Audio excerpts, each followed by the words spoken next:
I remember one day I was in the opposition. I went to talk to Mrs. Fazila Doriaou. She then became minister at that time. And then a new schedule of payment was worked out, and gradually the necessary help was provided. And this is how Mrs. Fazila Doriaou succeeded in humanizing the conditions in this complex, Mr. Speaker, sir. This is what happened, Mr. Speaker. Secondly, now he said another thing concerning La Valette. He said, you are building ghettos near La Valette, and you are now compounding, this situation, this dreadful situation in La Valette. This is what he was aiming, he was asking us to believe. Now, the longère or the ghetto that he referred to, Mr. Speaker, sir. You know what is this project? Let me tell you. Because a few months ago, myself, my two colleagues, Honorable Mayotte and Ramcharan, and the Minister of Housing, the DPM, and Minister Lejonga, as a former MP of this constituency, we went to launch this project. Now I will tell you what ghettos is Mr. Duval referring to. This is a project, listen to me, Mr. Speaker, sir, of 233 maisons on 20 acres, each, and they are individual houses, chacun pour soi, on 4 perches, 44 toises, 4 PS. We all know, 1 PS is 11 toises, 4 fois 11, ça fait 44 toises. Sur 44 toises, une maison, one unit, Mr. Speaker, sir, for 233 familles, ground only. It's not ground plus 4 plus 5 or plus 1 plus 2, it's ground only. This is what Mr. Duval called ghetto, Mr. Speaker. Shameful on his part. A leader of the opposition coming in this house, speaking live, because thousands and thousands of people are watching us as we're speaking. Et venir dire un gros manche comme ça, Mr. Speaker, sir. Shameful on his part. This is not a ghetto. And you know what I want Mr. Duval to do? These houses have been built, they have been provided for squatters who are living near La Ferme Reservoir, behind Cité La Ferme. You know that, Mr. Speaker, sir. You are a resident of Bamboo. You know what I'm talking about. And these 233 squatters include Rodriguez, Camp Rodriguez. And when you go to these houses, Mr. Speaker, sir, as we heard yesterday, more envie pleurer, Mr. Speaker, sir. In fact, tears come in your eyes when you see in what situation these 200 squatters are living behind Cité La Ferme and the Rodriguez of Camp Rodriguez. And it is for these people that these houses have been built at this time. They have already even received a paper because the houses have already been allocated. The authorities have made a very thorough analysis, examination, survey. The houses have been marked, which are the houses of the squatters. Some are illegal, some have been regularized. I myself, as Minister of Housing, I remember I regularized many of them, but they could not build a decent house. Their houses are still corrugated, CIS corrugated iron sheet, Mr. Speaker, sir, flooded when with heavy rainfalls and so on. These are the ghettos where these poor people are going to stay in a few months. And I would like Mr. Duval to go and tell these people, including our friends from Rodrigue, ghetto, ça n'a pas le resté dans la case coulée. If he is in fact a responsible leader of the opposition, go and tell these people, Mr. Obigado is building ghetto for you, don't go there, stay in your CIS houses, Mr. Speaker, sir. He's speaking of ghetto, 4 pères la terre, 233 families are going to live in a new house, Mr. Speaker, sir, in a few months. And I would like to take this opportunity on behalf of my two colleagues to thank the DPM, Mr. Speaker, sir. 233 maisons. Dans quelques mois, allons souhaiter que jusqu'à la Noël, pour la fête de Noël, ces 233 familles, y compris les Rodriguez qui sont venus à Maurice, les familles Rodriguez, vont finalement auront la possibilité de commencer à occuper ces maisons-là, Mr. Speaker, sir. So that's a big lie that I wanted to denounce at the beginning of my speech. Mr. Speaker, sir, as I told you, I wanted to say a few words on the other segment in this estimates in this supplementary appropriation bill regarding climate change.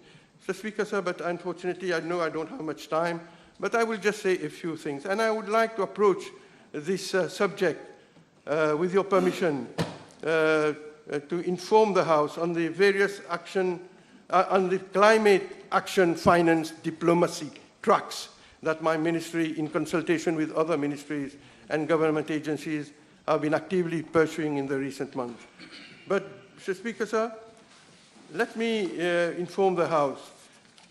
Before the COVID-19 pandemic, the World Bank published a report whereby transitioning to a green economy and initiate measures against the climate change, the potential that these measures could unlock for new economic opportunities and jobs in any country. Indeed, Mr. Speaker, so the benefits of investing to address climate change dramatically outweigh any upfront costs, as these would not only reduce emissions, but promote adaptation to the negative impacts of climate change and hence build resilience. SIDS, Mr. Speaker, sir, of which we are one, are already facing disproportionate losses and damages. Sea level rise poses existential threat to coastal regions. There's a risk of permanent and irreversible loss of terrestrial, marine, and coastal biodiversity. Today, in our country, we have physical evidence that indicates that coastal erosion around our island is increasing significantly, Mr. Speaker. We have been experiencing droughts, flash floods, cyclones with high intensities. I think the Minister of Finance said it in his speech. The sea level is rising at a rate of 5.6 millimeters per year, directly impacting our beaches, which in turn affects the tourism industry, Mr. Speaker, sir. And if I'm not mistaken, the Indian Ocean is the ocean where the sea rise is more acute today, Mr. Speaker, sir. Thus, the livelihoods of our fisheries community and the tourism sector, one of the pillars of our economy, are at risk of escalation with climate change. Also, like other SIDS, we face other technical capacity challenges throughout the project cycle from conception to implementation. Mr. Speaker, sir, the Paris Agreement, as we remember, advocates for the support of developing countries, including SIDS like Mauritius, to design and develop action plans under their nationally determined contributions. And in Mauritius, we have also the Commonwealth Climate Finance Access Hub. This is a Commonwealth project which is hosted by our country, and this project has helped many countries of the Commonwealth to unlock the available climate finance. Through this initiative, small and vulnerable states are assisted to bid for and gain increased access to climate finance. Mr. Speaker, sir, these climate adaptation and mitigation projects has been financed by the Green Climate Fund, the Global Environment Facility, the Small Grants Program, which are dedicated multilateral funds. And Mauritius, including other SIDS, we have been calling the international communities to press multilateral development banks and development financing institutions to take urgent measures towards decarbonization and, more importantly, to unlock investment for adaptation and building resilience. Mr. Speaker, sir, new pledges totaling USD 230 million were made to the Adaptation Fund at COP27. Mauritius will have to tap on these financing structures to help many more vulnerable communities to adapt to climate change through concrete adaptation solutions. On the regional front also, Mr. Speaker, sir, there are a number of climate action initiatives which our government is taking. The Indian Ocean Commission member states, for example, adopted a strategy on adaptation to climate change in 2013 and a regional action plan for disaster risk reduction and climate change in 2018. The necessity, Mr. Speaker, sir, to build regional resilience through strengthened meteorological, hydrological, and climate services in the IOC member countries has been identified. Mr. Speaker, sir, the adverse effect of climate change and natural hazards have placed additional burdens on national budgets and undermined sustainable development. Modeling demonstrates that climate-related risks affecting the region are expected to worsen with climate change, producing greater human, economic, social, and environmental losses. In this context, a project named Resilience Building and Disaster Response Management, is being implemented by the Indian Ocean Commission, Mr. Speaker, sir. So regional collaboration remains high on our agenda in order to better prepare ourselves with climate change and disaster mitigation. Under our forthcoming chairmanship, as you know, Mauritius will take over the chairmanship of the IOC in a few weeks. We will continue to give due consideration to this issue.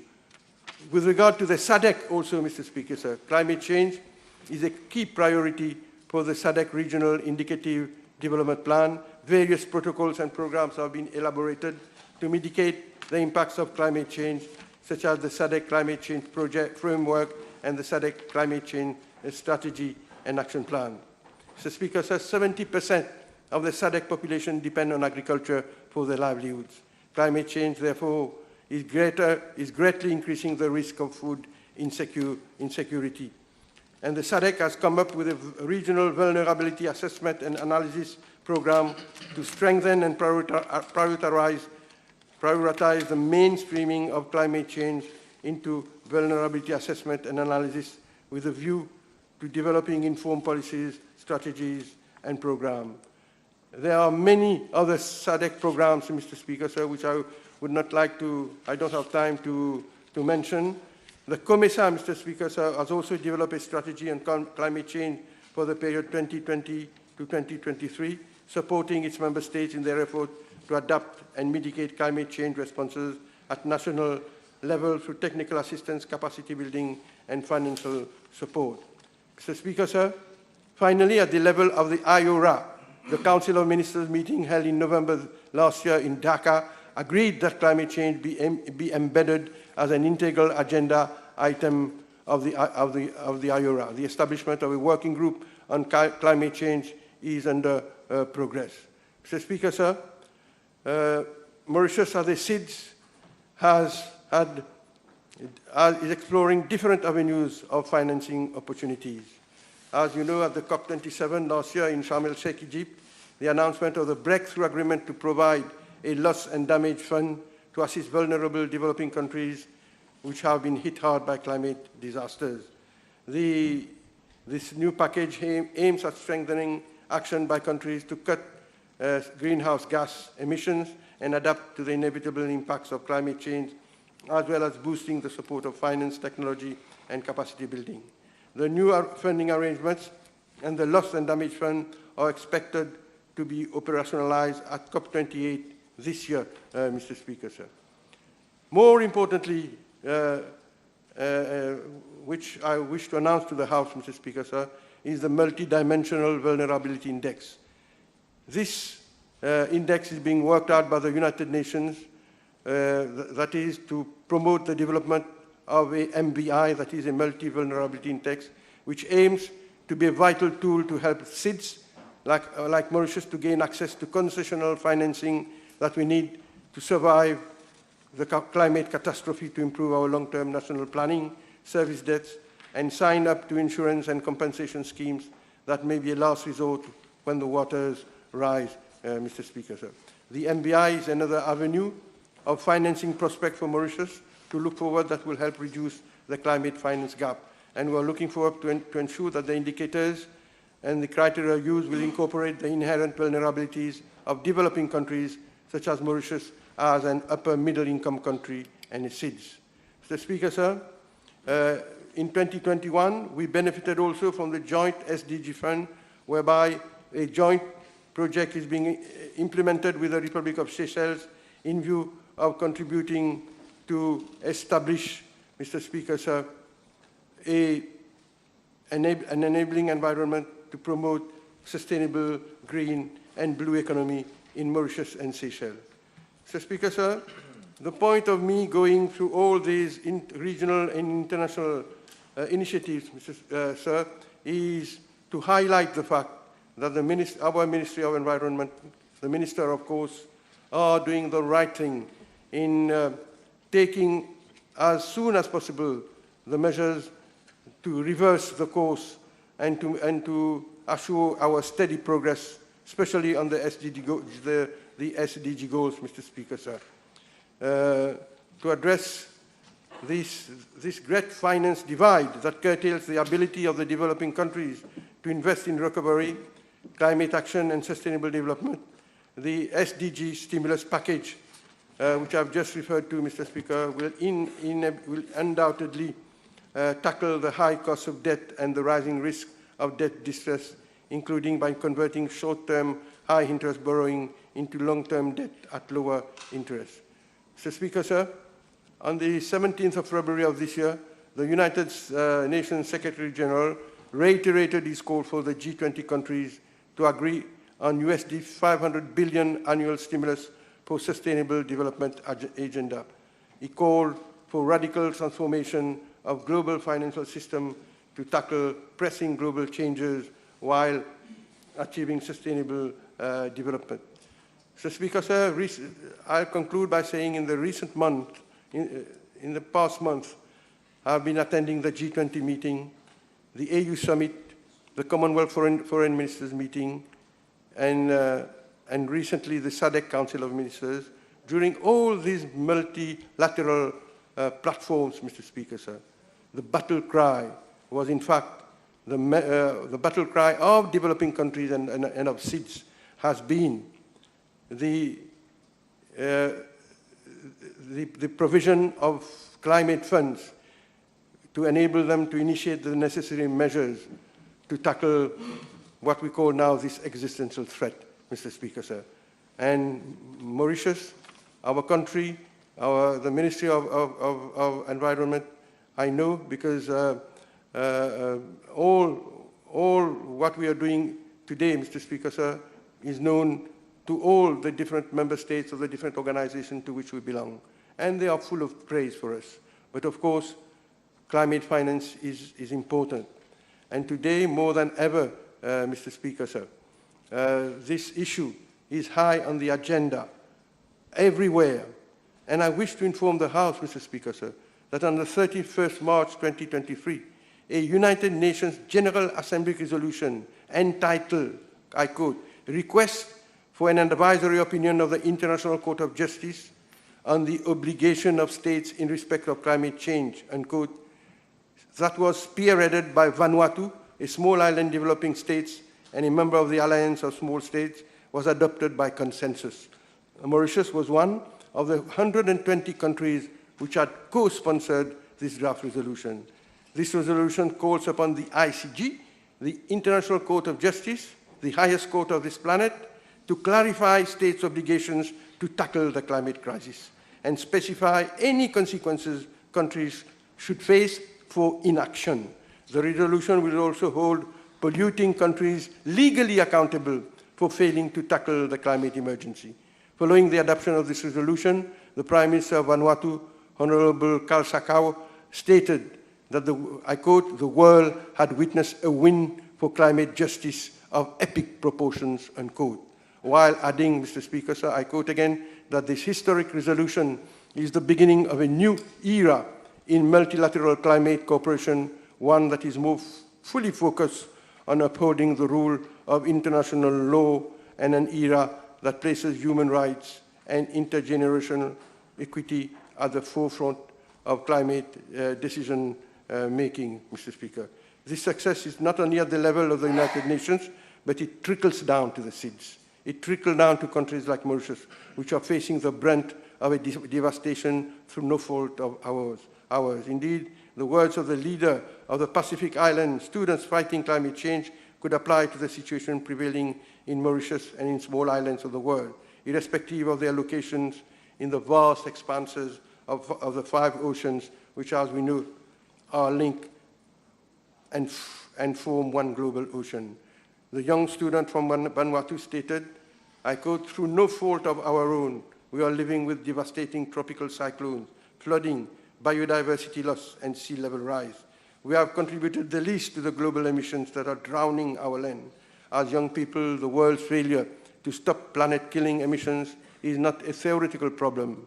It is our present and it is our future that is being sold out," end of quote, Mr. Speaker, sir. This resolution, which was co-sponsored by more than 120 countries, will help inevitably, undoubtedly, Mr. Speaker, to establish a legal litmus for the global climate justice movement, seeking to hold countries to account for climate failures in the courts. It also represents the first attempt to establish climate action obligations under international law, which it is hoped will strengthen climate-related litigation by helping vulnerable states and advocates hold countries accountable for their action and inaction. In a sense, the ICG advisory will help establish whether there is legal obligation for countries to do what they have committed to in non-binding treaties such as the 2015 Paris Climate Accord, and whether failure to do so can be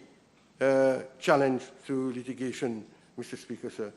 To conclude, I wish to emphasize that issues of climate change and global warming are essential priorities for our country, Mr. Speaker, sir, and I avail of this opportunity to once again thank the Honourable Minister of Finance and the Honourable Minister of Environment, Mr. Speaker, sir, with regard to the actions and the funds that are being provided to confront this challenge with regard to environment and climate change. I have done. Thank you, Mr. Speaker, sir.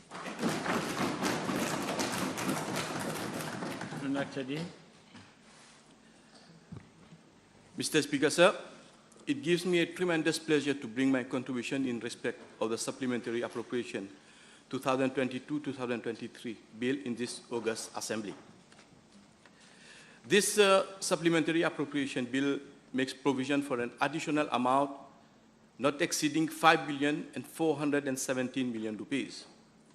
Now, from this total sum, which we are going to vote later, 417 million rupees is intended for the construction of a waterfront at De Frères. Mr. Speaker, sir, villages like De Frères, Quatre-Sœurs, Pointe-Feuille, etc., which are located on our southeastern coast, have for too long been bereft of any development. These villages, as mentioned, Mr. Speaker, sir, are found in the constituency number 11, and number 11 is not far from the constituency number 9, from where I am elected member and also an inhabitant. So I know the region, I can say, very well.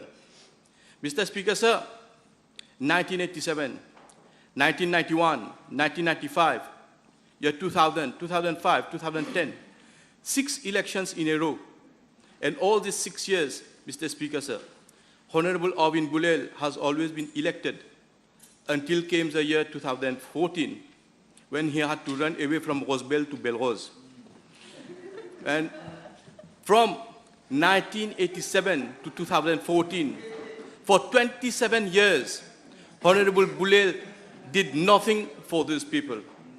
On Wednesday, 14th of March, 2023, I was by the side of the Honorable Prime Minister, Honorable Siratan, Honorable Ramyad, Honorable Ramano, and other colleagues, when the waterfront project of De Frères was explained by the consultants.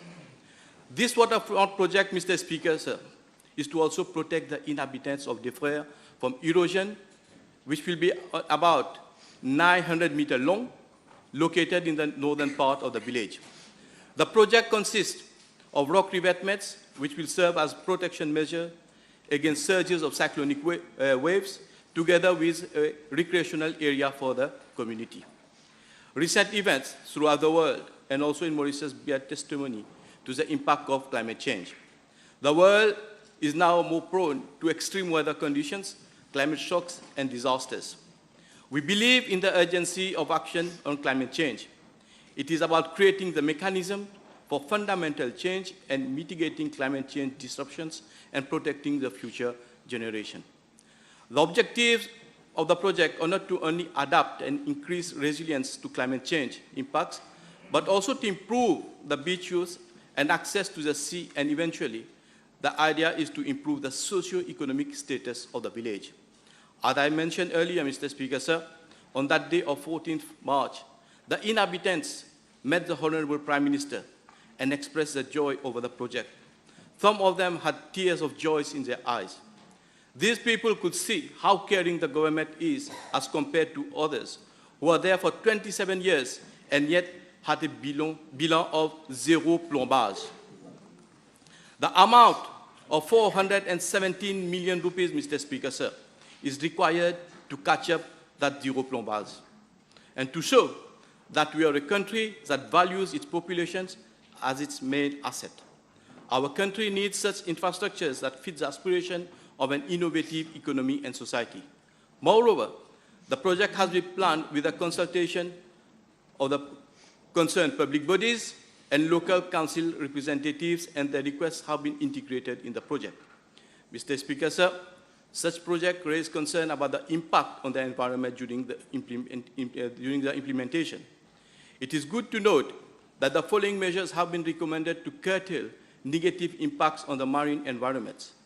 That is, boulders that will be used for the projects will have to be washed off-site prior to placing, installation of double-layer geotextile screens around the working areas, refueling of plants and equipment to be carried out on the mainland at designated areas, daily inspection of plant and equipment that will allow detection of any hydrocarbon leakage.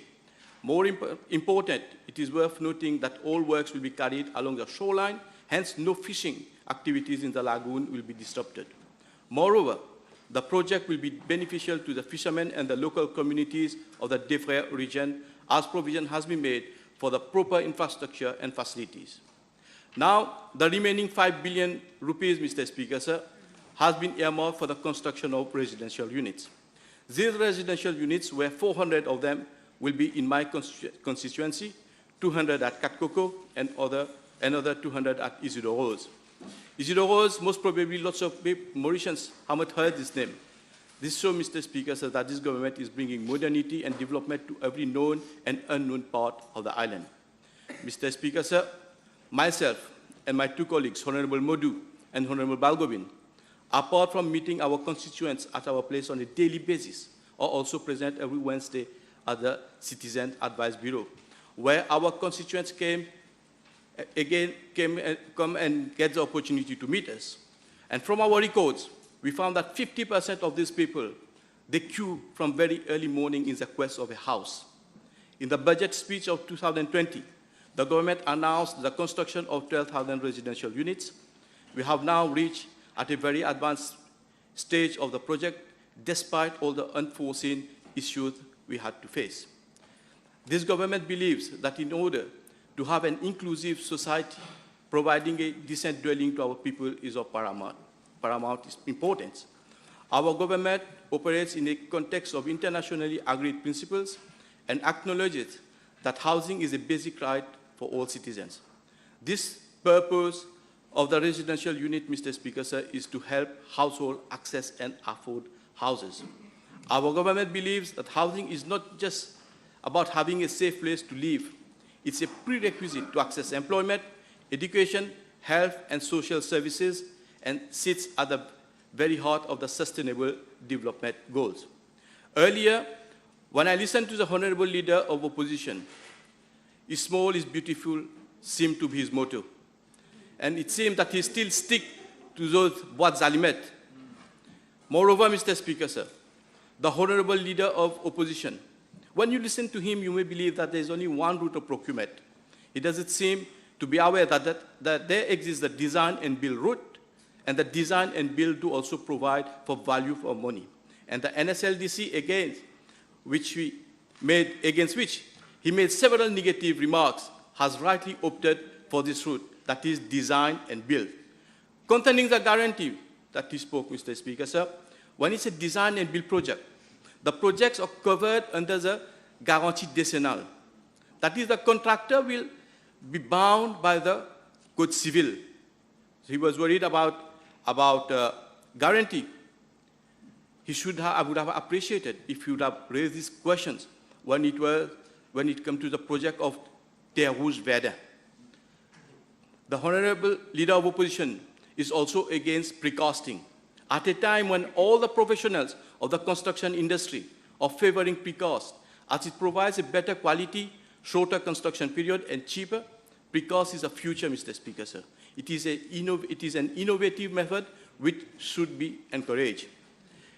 In his reply to PQ B28 last Tuesday, the Honorable Deputy Prime Minister explained all the processes and measures that have been taken to reach where we are. He explains the issues we had with the geotechnical survey carrying firms. You know, Mr. Speaker, sir, we are a caring government, and we mean business.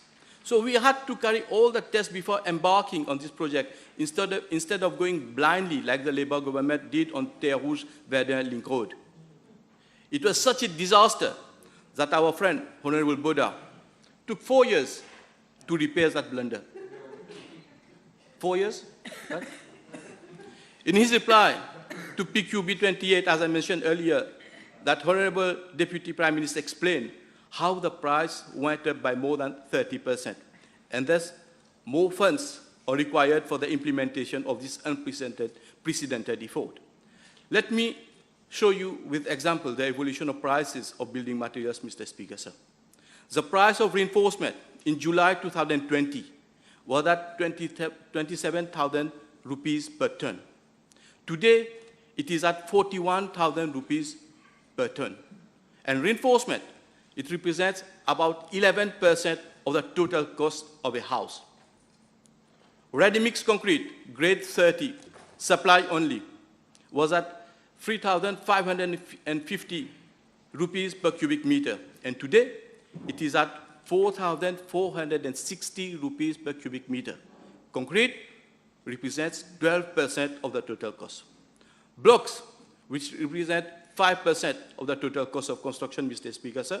The block, the 200 millimeter thick, what we call the block with push, was at 23 rupees 30 cents each, and today it is at 25 rupees 85 cents. Now the labor. I haven't taken the prices of the basalt products.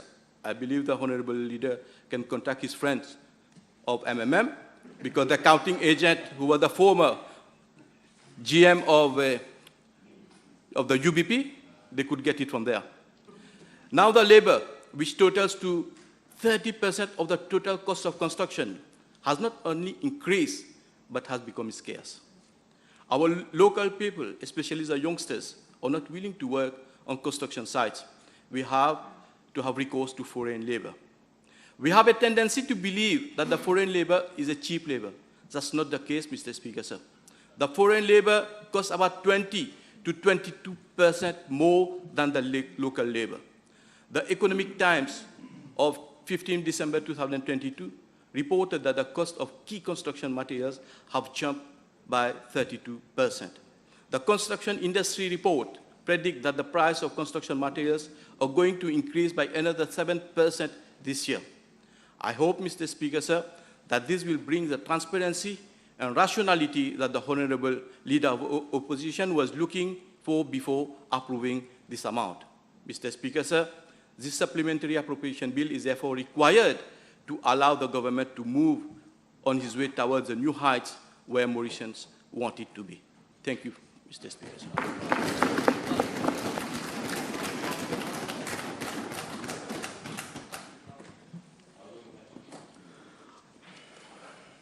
Speaker, sir. Le 4 juin 2020, le ministre des Finances, présentant son budget, avait annoncé la construction de 12 000 logements sociaux lors de la présentation du budget.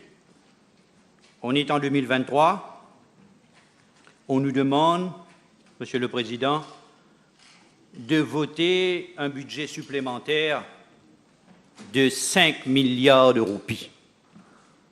On ne parle pas de 5 millions de roupies, mais de 5 milliards de roupies pour investir dans le NSLD. Et ce qui est étonnant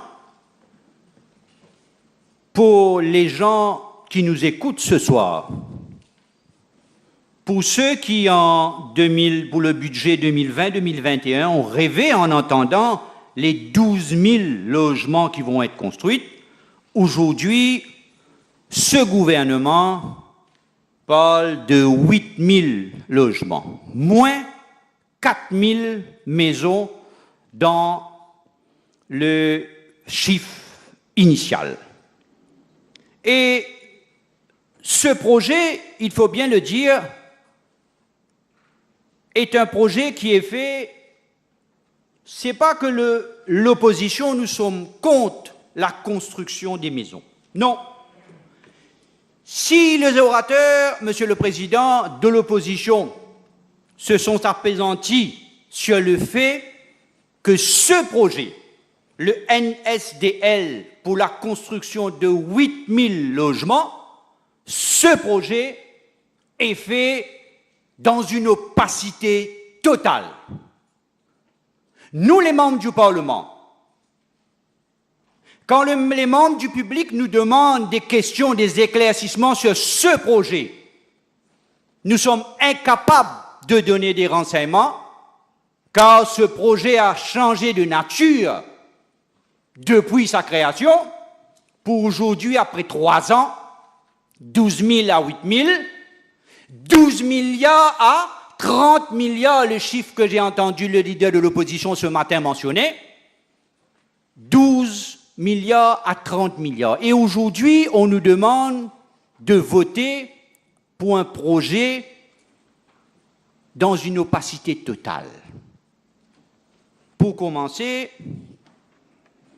l'appel d'offres.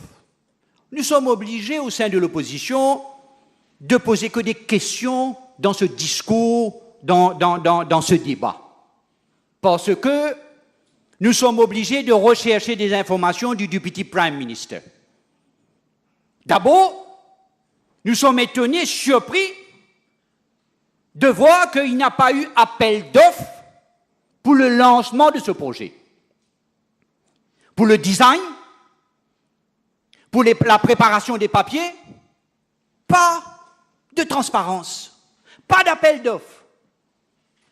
Décision unilatérale en ce qui concerne le choix des consultants, le choix des contracteurs, le choix des designs. Et nous sommes aujourd'hui, au sein de l'opposition, dans un blackout, car les 5 milliards de roupies qui est demandé à être votés,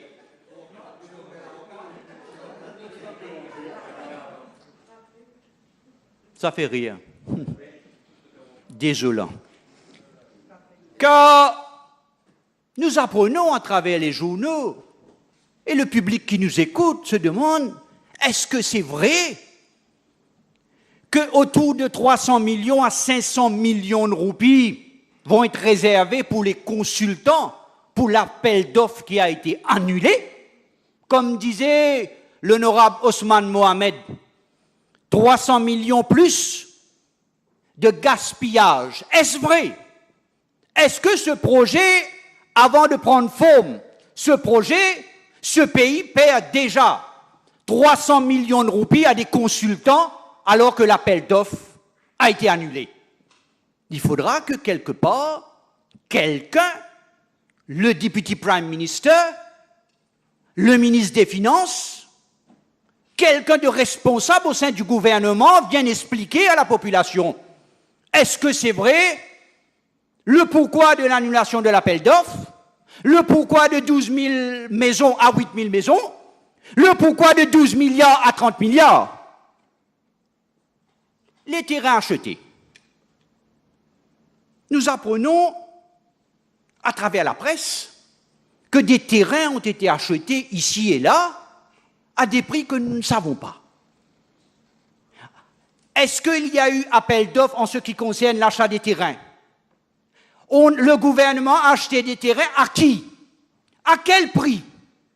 Et aujourd'hui, nous apprenons, le Deputy Prime Minister viendra confirmer ou infirmer plus tard dans cette chambre si les terrains achetés jusqu'ici, certains parties des terrains achetés, sont inutilisables, marécageux, avec l'argent des contribuables.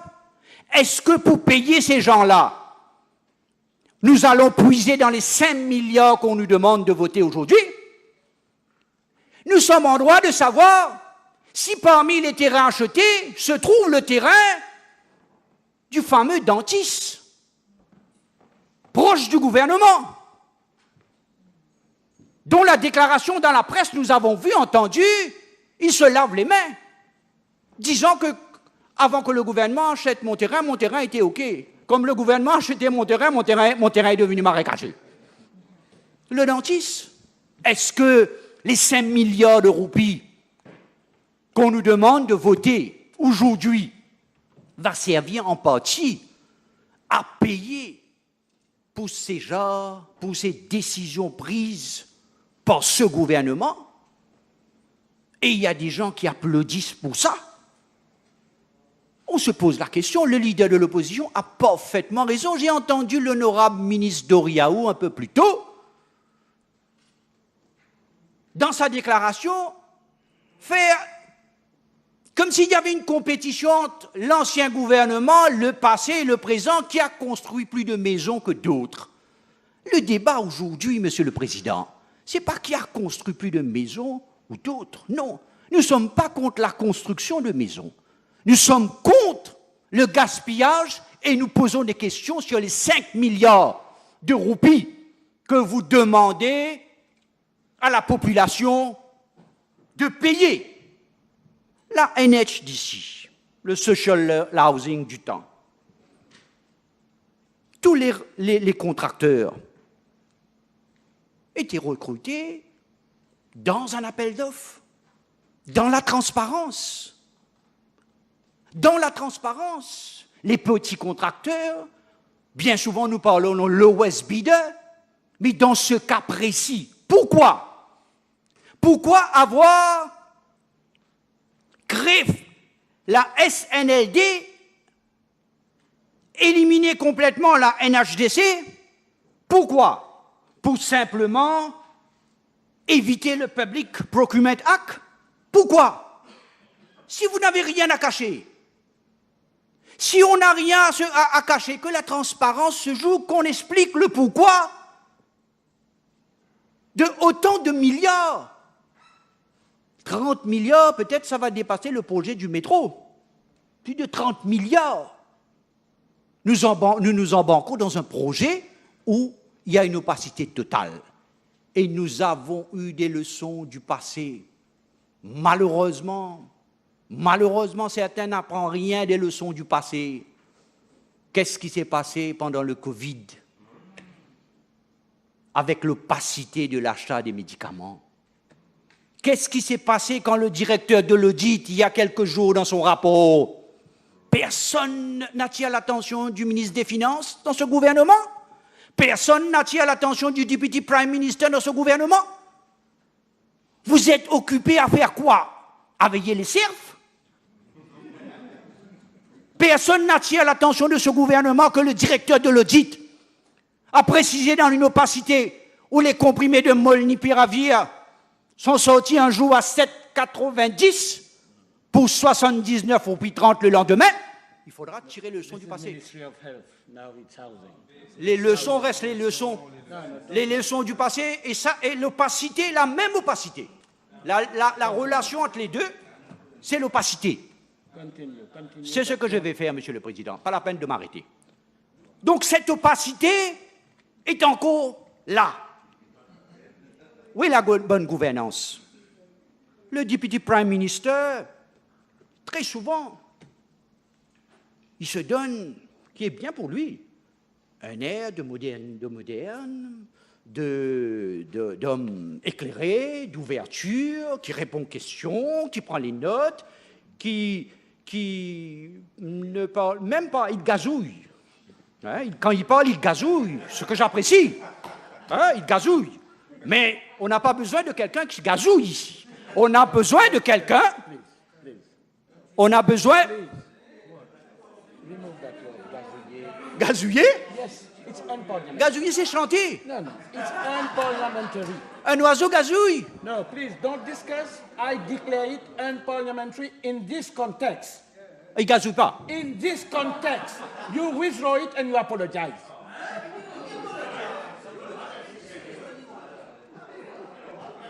Qu'est-ce que je dois faire là?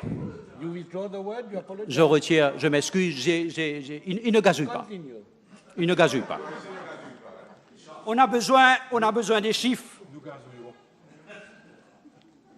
On se pose des questions. Qui sont ceux qui ont décidé, après la non-appel d'offres, qui sont ceux au sein du ministère, au sein de ce gouvernement, au sein du ministère des Finances, qui sont ceux qui ont décidé de la liste des contracteurs. J'ai vu qu'il y a une liste de 14 contracteurs désignés par le gouvernement et nous voudrions savoir, puisqu'il n'y a pas eu appel d'offres, où les contracteurs du pays auraient pu, ceux qui sont intéressés, auraient pu tenter leur chance, donner un prix et que le loi, dans l'intérêt public, soit choisi. Ici, non. Nous avons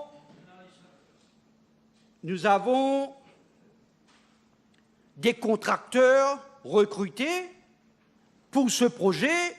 D'après ceux qui ont travaillé les chiffres, nous arrivons à un prix de 40 000 roupies par mètre carré pour ces maisons. 40 000 roupies par mètre carré. Je voudrais demander, puisque le Deputy Prime Minister est de retour, je voudrais savoir le même projet pour un contracteur qui se trouve sur cette liste, le RB Construction. Il a eu un contrat de la Mauritius Housing Corporation, quelques semaines de cela, pour les résidences Mon Rêve, coté à 30 000 roupies le mètre carré, avec piscine. Ici, dans le projet du Deputy Prime Minister de ce gouvernement MSM et consorts, c'est à 40 000 roupies le mètre carré, 10 000 roupies de différence par mètre carré, 4 000 roupies par pied carré. Et un contracteur peut faire le 1200 roupies pied carré. Là. Je voudrais avoir des éclaircissements du Deputy Prime Minister de ce que nous avançons. Est-ce que ces contracteurs, ce contracteur, parce que dans la liste que je vois, je me pose des questions, Monsieur le Deputy Prime Minister. Par exemple, dans les contracteurs choisis par votre ministère et par votre gouvernement, dans une opacité totale, je vois IVEC, dont le propriétaire, la FIU, a gelé les avoirs. Qu'est-ce qui va se passer? Est-ce que le gouvernement va payer les down payments de 10%, 15%, 25%, Dieu seul sait, à ces compagnies? Je vois aussi des proches du pouvoir, les nominés politiques du gouvernement, dont les compagnies, Ngopi par exemple, 800 logements. Peut-être vous allez pouvoir nous éclairer, Monsieur le Deputy Prime Minister, par le comment on est arrivé à cette liste de contracteurs. Sur quelle base? Non? 900, 800, 200? Et j'ai appris ce matin, quand le leader de l'opposition a fait son discours, que le performance bond n'est pas obligatoire. Est-ce vrai? Est-ce vrai? Ce n'est pas au leader de l'opposition de répondre. Ce n'est pas au leader de l'opposition de répondre. C'est à vous, Monsieur le Deputy Prime Minister. Vous avez la responsabilité de ce projet à 30 milliards. L'histoire retiendra. Je peux continuer? L'histoire retiendra. Both of you. Donc c'est inquiétant. C'est inquiétant de part de la liste des contracteurs, pas d'appel d'offres, l'opacité, les prix qui sont recommandés, car nous avons vécu dans le passé la même chose, Monsieur le Deputy Prime Minister. Je crois dans votre intégrité, mais pas ceux autour de vous. Donc, pour dire, Monsieur le Deputy Prime Minister, le Covid a bon dos. Le Covid a bon dos. Car le Covid, pour certains des orateurs du gouvernement, le Covid a fait retarder le projet. Retarder le projet.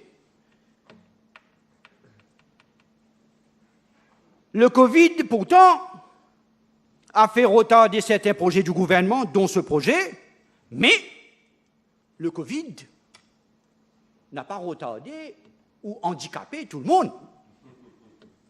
Pendant le Covid, il y a bien eu le surf party. Pendant le Covid, il y a eu le Black Label Party. Stick to your debate. Mais c'est vérité. No. What? You can't force me to believe you. Mais I am regulating the business of the House. You concentrate on your speech. You concentrate on your speech. I know where you're going. I know where you're going. I have already given my ruling. Je ne vais pas dans les chercher, moi. Either you accept or not. Okay? Continue, but in the right direction. Mais Don't drift. vous voulez, Monsieur le Président, je comprends bien, je n'ai pas le droit de parler du Covid, You can talk about COVID, mais pas ça cher. but whatever thing what you're now. Okay? Donc le Covid a bon dos, Monsieur le Président. Les raisons. Demandez à Monsieur Nakchedi, Monsieur le Président, de se tenir. Les gens du BCE pleurent encore. Ils pleurent encore. Come on. Les gens du BCE pleurent encore. Stop character assassination. You should stop your character assassination. People in this country have the right to live. Stop your character assassination. Now you continue with your speech.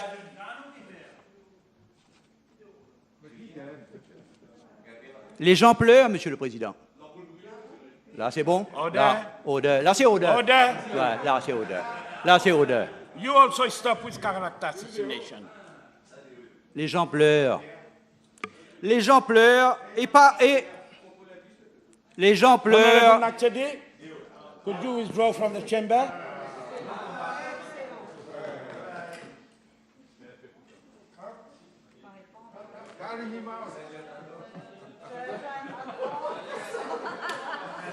Sergeant at arms, take care of him. Oh!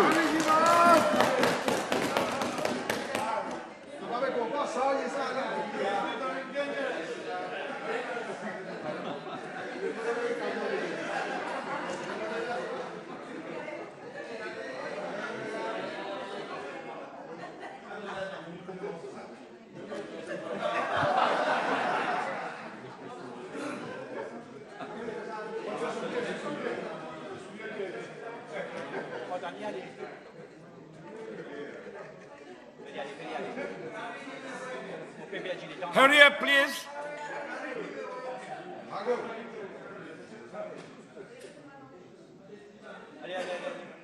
Sergeant at arms, do your work. Carry him.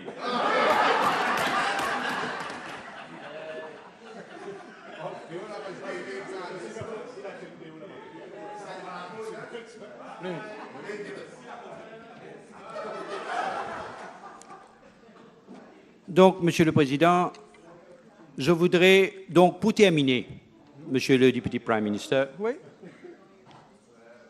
Après les questions du leader de l'opposition, ce n'est pas nécessaire de répéter les mêmes choses, mais c'est un fait que nous sommes dans une opacité totale. Je ne dis pas que les membres de l'opposition, je dis que c'est sûr que les membres du gouvernement, certains membres du gouvernement, sont aussi, malheureusement, dans une opacité totale.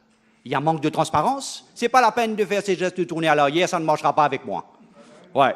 Donc, je comprends, je connais les tics des clowns. Ce n'est pas nécessaire, Monsieur le Député Prime Minister. Donc, ce n'est pas nécessaire. Donc, nous avons besoin des réponses. Nous avons besoin... Order. Please. Withdraw that word. Withdraw that word. Okay? Thank you. What is happening? Both sides of the houses. Please. Let him finish his speech. Yeah. Donc, nous avons besoin des réponses claires, directes. dans la transparence. Parce que le passé de ce gouvernement, dont vous faites partie, le passé de ce gouvernement MSM, en ce qui concerne le procurement, l'achat, l'opacité, la STC, le passé de ce gouvernement nous fait avoir des doutes, et la population aussi, donc pour cette raison que nous avons des doutes en ce qui concerne l'utilisation de cet argent. Merci, Monsieur le Président.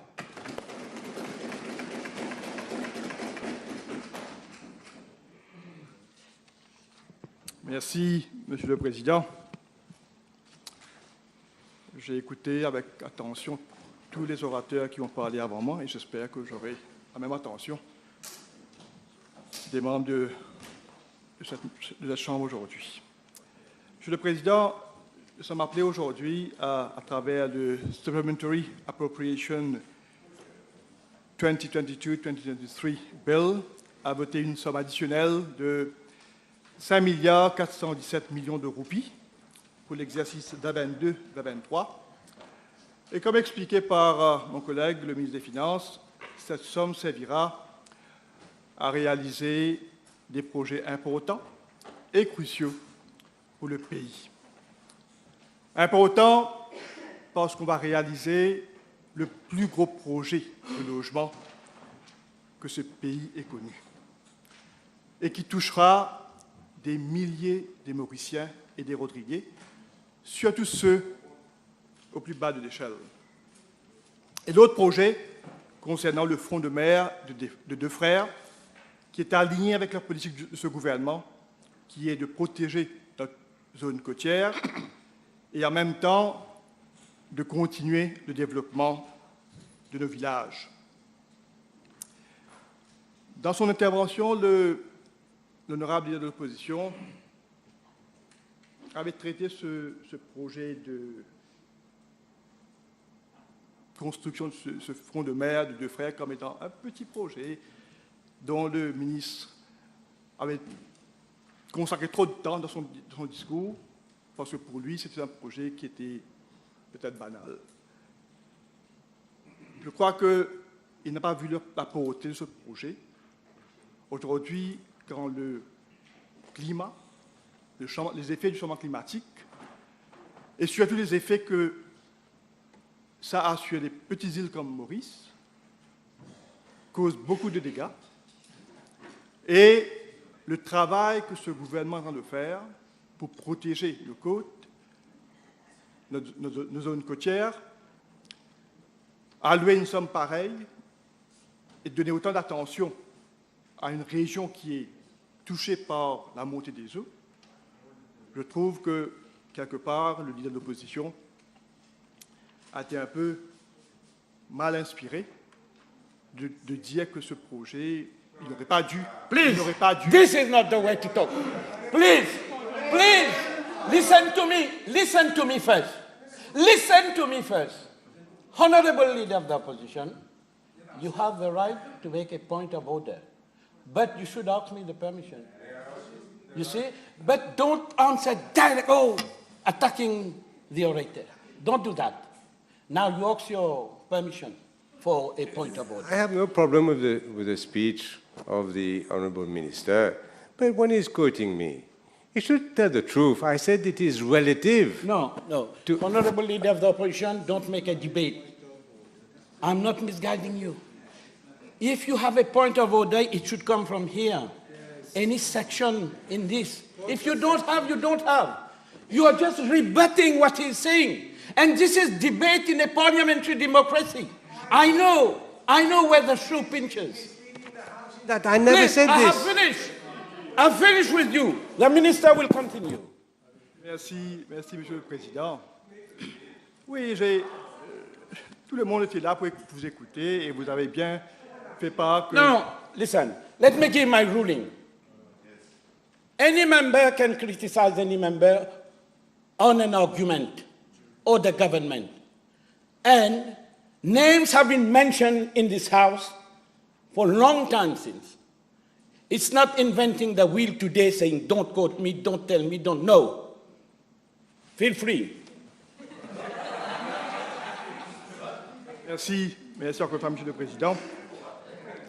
Donc, c'est pour dire que la protection de notre environnement, venir avec des projets pour atténuer les effets du changement climatique, c'est une des priorités de ce gouvernement. Et donc, je crois que allouer autant d'argent à un projet comme ce projet de front de mer de deux frères a son importance. Et bien sûr, j'espère que la population comprendra qu'on est là pour faire des choses, pour sauvegarder la nouvelle génération des Mauriciens. Il avait aussi parlé, en parlant du projet du logement, comme si tout est noir. Il me semble que l'opposition sombre dans l'obscurité, à tel point qu'aujourd'hui, il voit tout noir. Ce n'est pas possible comme a dit l'intervenant juste avant moi, tout est dans l'opacité. Alors lui-même, tout en disant cela, il venait avec une liste des choses dont il posait des questions en termes de la liste des contracteurs. Il parlait des conditions attachées avec l'appel d'offres. Donc, en même temps, il parle de l'opacité et en même temps, il tente de venir avec des informations dont il semble avoir quelque part accès à ces informations. Donc, je pense que quand même, par rapport à ce projet, un projet jamais réalisé par aucun gouvernement avant nous, c'est un projet qui prend son temps. Je suis sûr que dans cette Chambre, tout le monde, à un moment donné, était appelé à construire une maison, sa propre résidence. Et on sait que construire une maison, ça prend du temps. Préparer un plan, chercher les PMI, trouver un contracteur, chercher un prêt, trouver les matériaux et démarrer la construction. Donc, comme si, le moment qu'on a annoncé ce projet, rien n'a été fait. Il faut attendre qu'on commence à voir des gens sur le site, que c'est là que le projet commence. Mais non, Monsieur le Président. Le projet a démarré au moment qu'on avait annoncé et donc les choses avancent et aujourd'hui on est sur le stade où vraiment les choses vont se faire sur place et la construction va se faire sur des sites mentionnés.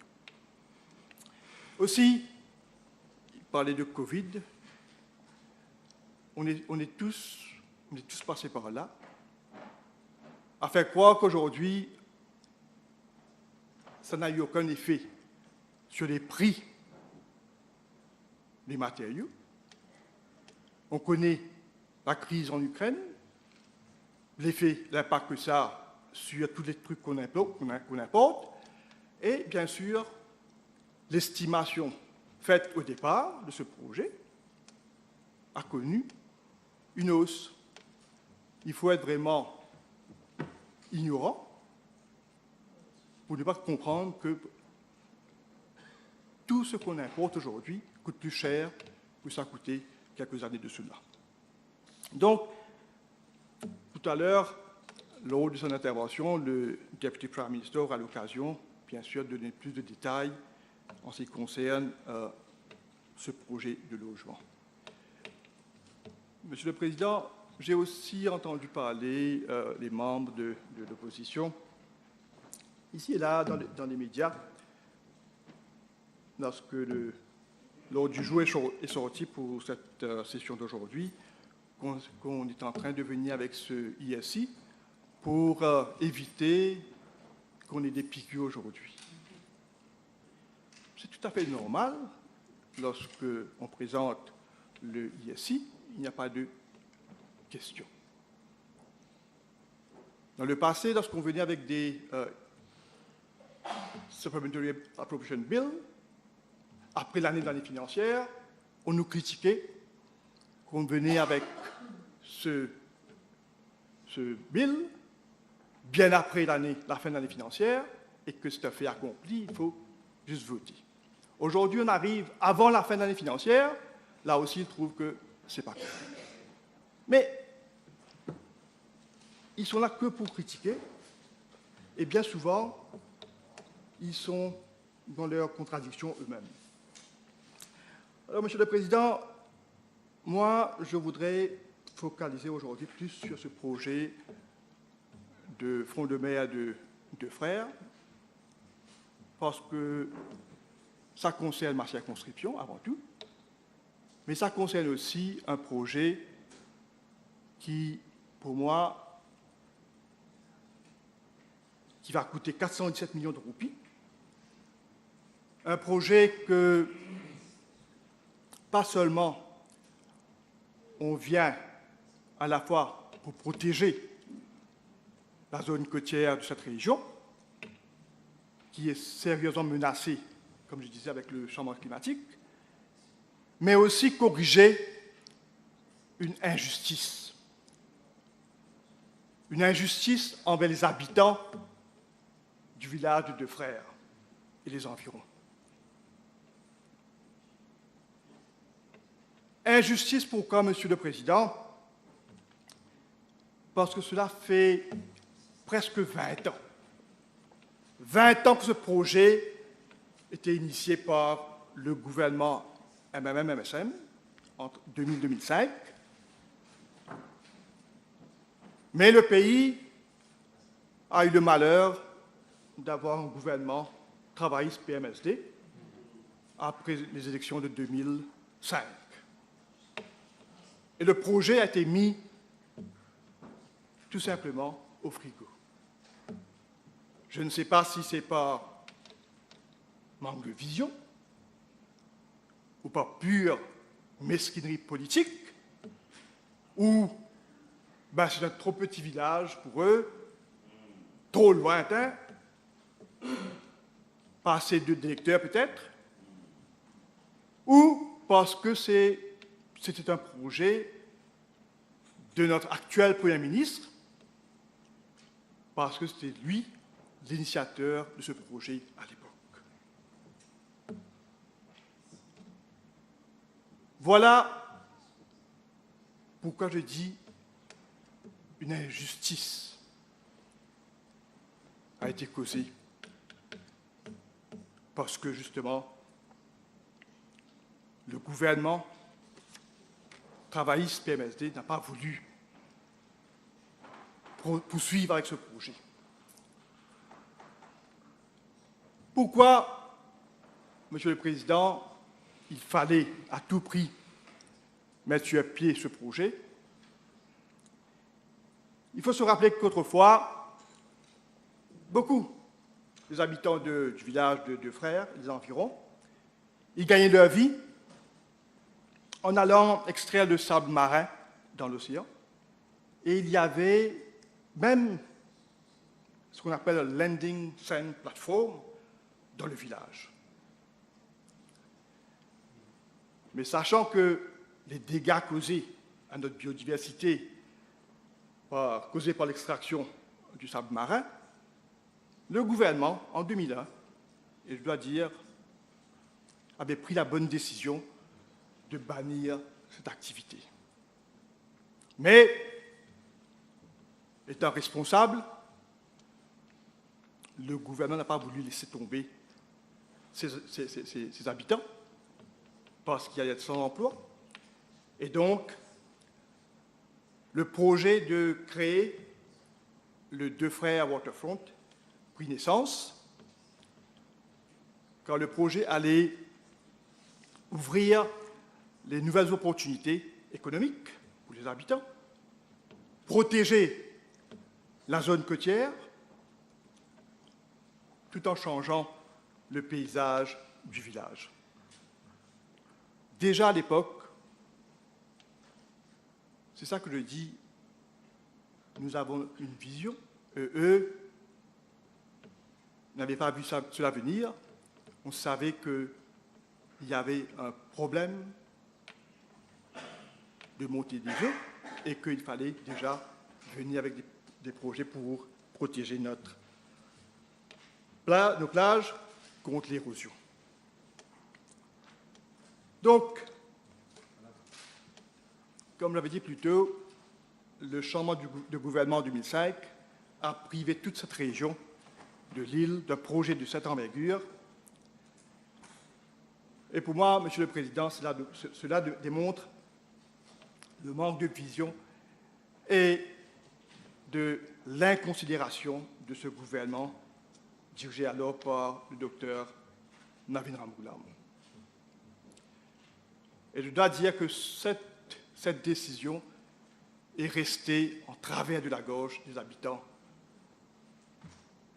Et raison pour laquelle ils ne veulent plus faire confiance à un gouvernement dirigé par le Parti travailliste. Et ils disent plus jamais le Parti travailliste, et on les comprend.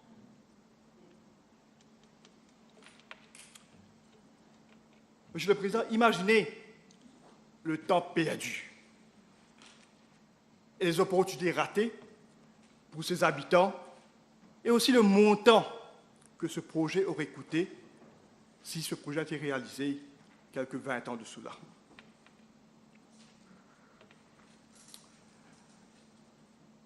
Et moi, vous rappelez, Monsieur le Président, à la place de protéger cette zone comme on le fait aujourd'hui, à la place, ce gouvernement d'alors, pour protéger notre côte contre l'érosion, le gouvernement travailliste PMSD jetait le macadam le long de la côte, et à chaque fois qu'il y avait un raz-de-marée, tout le macadam partait dans l'océan. Et revenait après encore, avec les macadams. Après ça, coastal protection. Coastal protection. Et ils ont mis des tonnes et des tonnes de macadam sur la plage, qui a coûté des centaines de millions de roupies, et en même temps, l'érosion de nos plages continuait de plus belle. Voilà le résultat. Donc aujourd'hui, on est appelé à corriger cette incompétence et cette injustice, Monsieur le Président. Et encore une fois, c'est l'honorable Pravin Kumar Jugnauth, mais cette fois-ci, comme Premier ministre, qui vient donner aux habitants de Deux Frères leur dû. Monsieur le Président, tout à l'heure là, lors de son intervention, l'honorable Outim parlait que ce projet a été annoncé dans le budget de 2017. Mais j'ai dit plutôt que c'est un projet qui date de 2003. Et malheureusement, avec le changement du gouvernement, il n'y a pas eu aucun projet. Je peux vous dire que depuis 2016, le gouvernement et le ministère de l'Environnement avaient commencé à revoir l'ensemble de ce projet en ayant des réunions et des consultations où tous les acteurs concernés étaient appelés à donner leur point de vue. Les habitants du village étaient constamment consultés et leurs requêtes prises en compte, tout en s'assurant que la protection de la zone côtière reste et la protection de la biodiversité de la région reste la priorité du gouvernement. You choose. Excuse me, 1 second. you choose who is going to speak, or if you want to break, you can break and come back.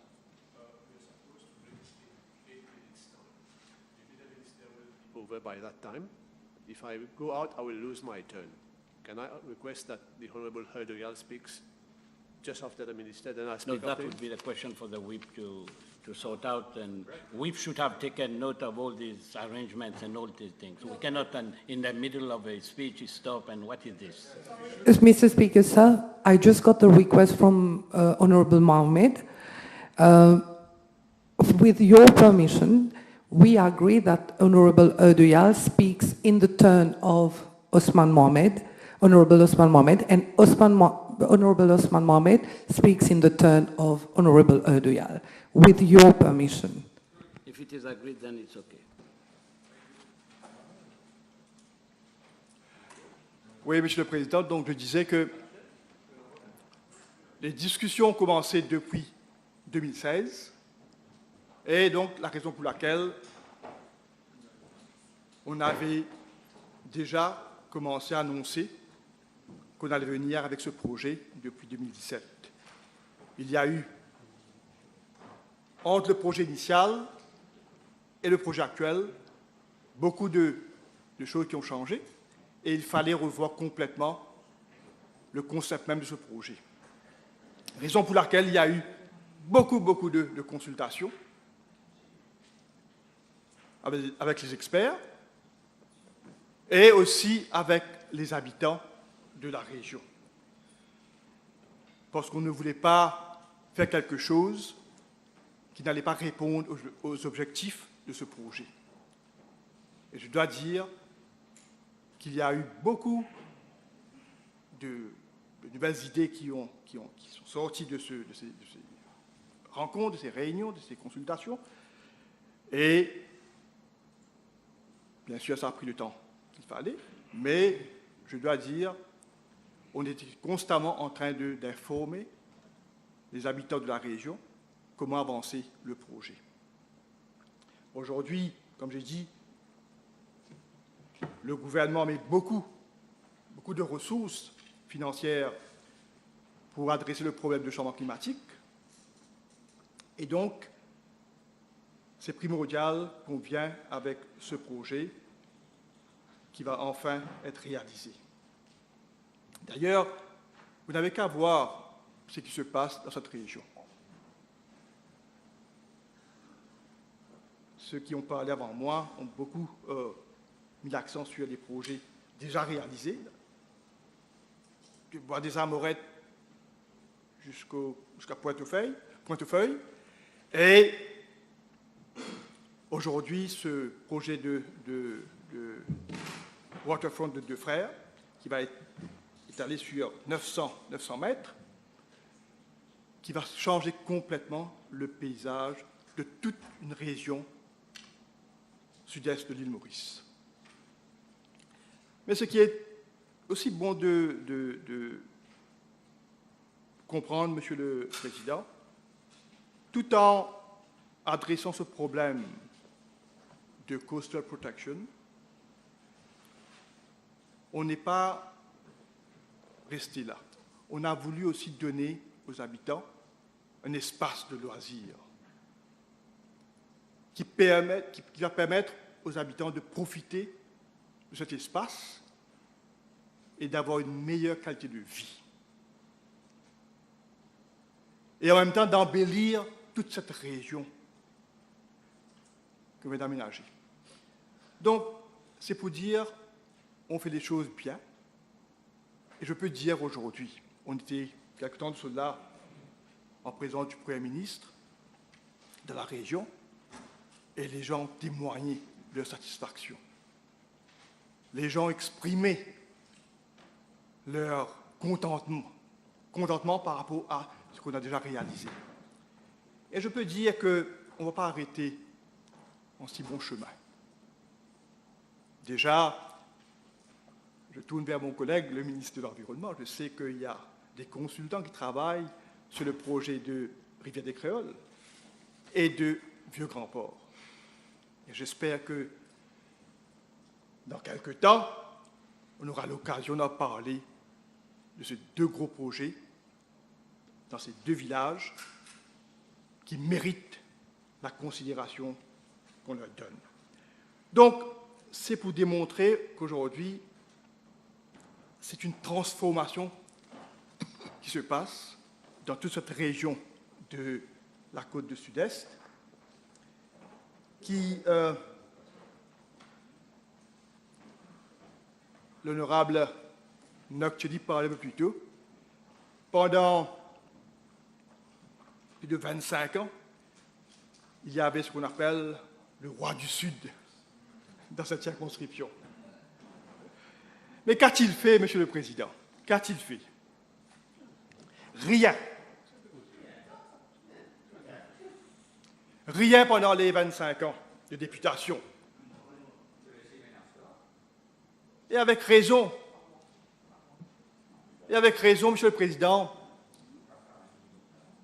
les habitants de la circonscription ont dit « plus besoin de rois, mais des travailleurs ».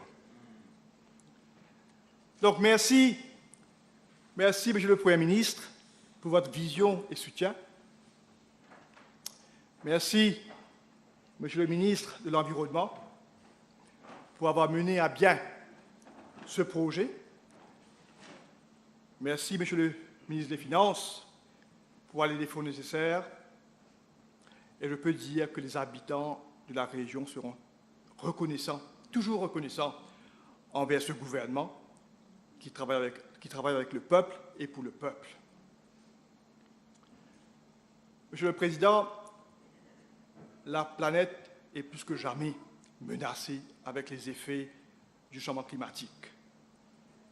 Et les petits États insulaires, comme Maurice, sont les plus vulnérables.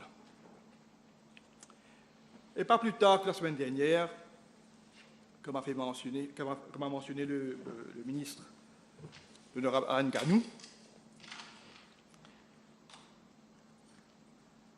la semaine dernière, donc je disais, les Nations Unies ont adopté une résolution proposée par le Vanuatu afin que la Cour internationale de justice puisse donner un avis consultatif afin de tenir responsables les grandes économies qui polluent la planète et les obligent à prendre des mesures correctives. Une très bonne initiative dont Maurice a donné tout son support, vu qu'on subit les mêmes effets du changement climatique comme cette île du Pacifique. On ne peut plus attendre, Monsieur le Président, il faut agir et agir vite. Et c'est ce que ce gouvernement est en train de faire pour sauver nos plages, sauver ceux qui gagnent leur vie des activités liées à la mer et sauver l'humanité. Donc, avec ces quelques mots, Monsieur le Président, je vous remercie de votre attention.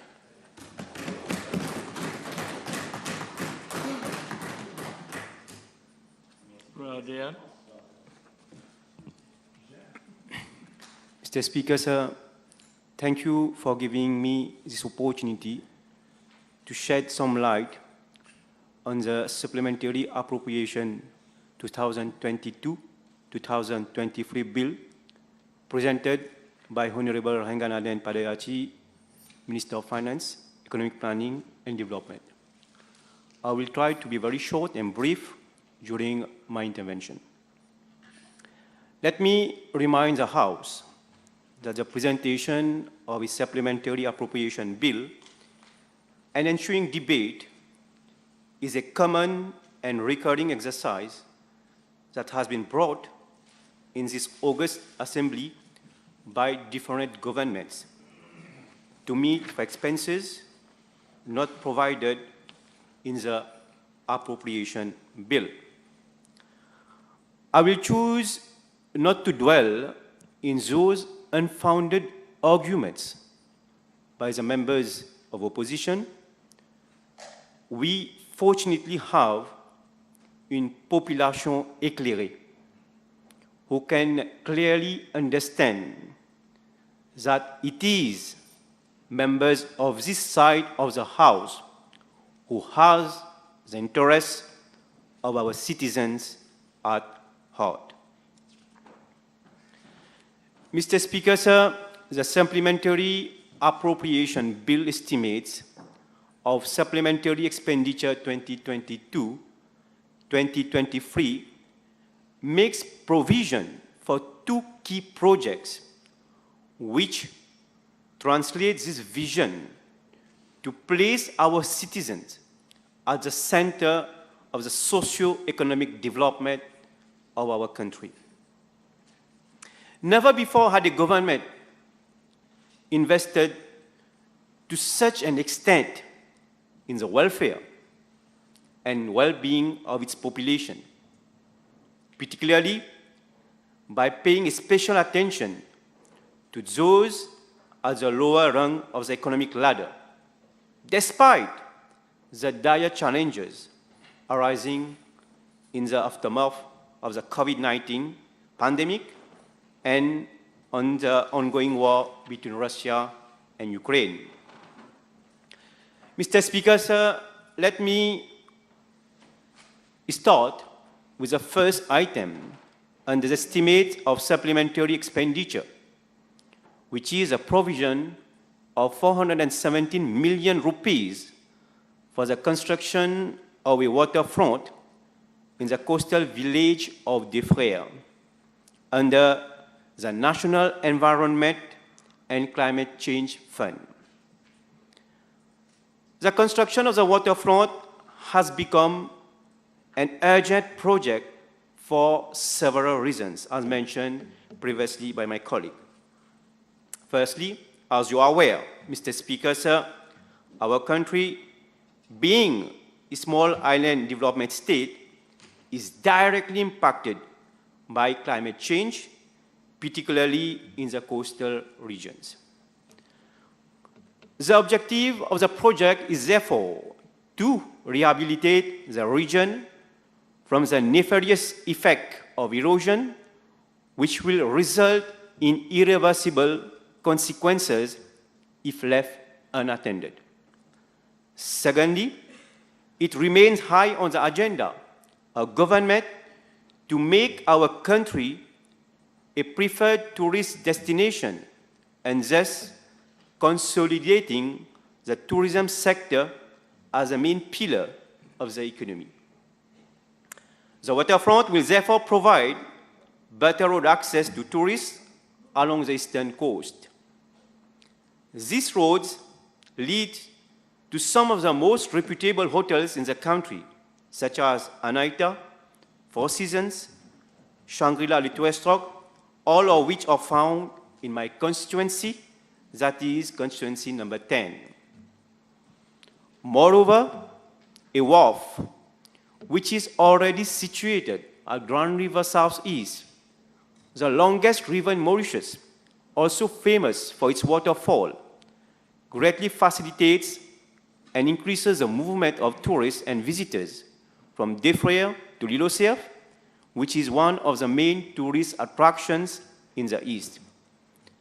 I am also pleased to add that government has recently completed the work for the upgrading of B28 road from Defrères to Beauchamp, further improving road connectivity between my constituency and the southern part of the island. Being a fishing village, the waterfront will blend harmoniously with the existing marine ecosystem, thus will benefit our fishermen of this region. For too long, Mr. Speaker, sir, as mentioned by my colleague previously, this part of our country has not fully benefited from modern amenities for its inhabitants, and time has now come to rectify the situation. Therefore, the construction of a waterfront will promote economic activities in the area such as establishment of restaurants, cafes, and other tourist attractions, which is likely to raise the status of the village and improve the quality of lives of the locals. As a result, the project will attract more visitors to the area, which will stimulate economic growth and create more job opportunities for residents of constituencies number 10 and 11. The waterfront will be a hub for leisure and recreation for many people during day and night. The locals and tourists alike will be able to engage in activities such as fishing, boating, and other water sports. This area will also be a great spot for relaxation, picnicking, and enjoying the scenic beauty of the sea. The waterfront, which also cater for parking facilities, may also facilitate transportation and connectivity between the various villages through the establishment of a ferry boat service, which will also promote social and economic integration. Mr. Speaker, sir, the second item under the estimate of supplementary expenditure of the Supplementary Appropriation Bill is a provision of 5 billion rupees for the construction of residential units, as well as other associated costs under the COVID-19 Project Development Fund. Mr. Speaker, let me cite a quote from Abbé Pierre, an emblematic figure and a French Catholic priest who founded the Immense movement with the goal of helping the poor, homeless people, and refugees. I quote, "Gouverner, c'est d'abord loger son peuple." End of quote. May I also remind this August Assembly that the United Nations Sustainable Development Goal number 11, which is sustainable cities and communities, makes it an obligation for member states to ensure access for all to adequate, safe, and affordable housing and basic services by 2030. Never before had any government invested so massively to provide decent, modern, and eco-friendly social housing units to those who are at the lower rung of the socio-economic ladder. Our populations deserve no less than such consideration from a caring government. As a matter of fact, provision to the tune of 5 billion rupees is made in the Supplementary Appropriation Bill for the construction of no less than 8,000 units for families earning up to 13,000 rupees per month. I would qualify such venture as groundbreaking and game-changing ever implemented by any government. Nevertheless, Mr. Speaker, sir, the 8,000 housing units which shall be constructed within such a short period of time and in one single phase will be unprecedented. Such a feat requires not only massive funding, but also a well-thought plan, along with complex activities such as acquisition of land, selection of reliable contractors, and project and quality management during the construction phase. Mr. Speaker, sir, in addition, government has pledged to provide a sizable subsidy as an expression of solidarity to those deserving applicants who have gone the extra mile to save every cent of their earnings for years and patiently awaiting to become the legitimate owner of a well-deserved and decent housing unit for their family. May I seize this opportunity to express my deep appreciation and gratitude to the Deputy Prime Minister, Minister of Housing and Land Use Planning, and Minister of Tourism for the hard work and unflinching commitment towards ensuring the construction of all the 8,000 units by 2024. Mr. Speaker, sir, I am extremely pleased to note that no less than 400 housing units will be constructed in my constituency number 10, and which concern the regions of Bramston, Belair-Rivières, and Olivia. These will be built within existing amenities such as schools, grocery stores, sports and health facilities, to name a few. I must admit that many of my constituents, whom I meet regularly, has raised the dire issue of unavailability of affordable housing units. I am confident that in the very near future, this unfortunate situation will be a thing of the past. History will retain that it is under the leadership of our Prime Minister that there has been a major breakthrough for this long-standing problem.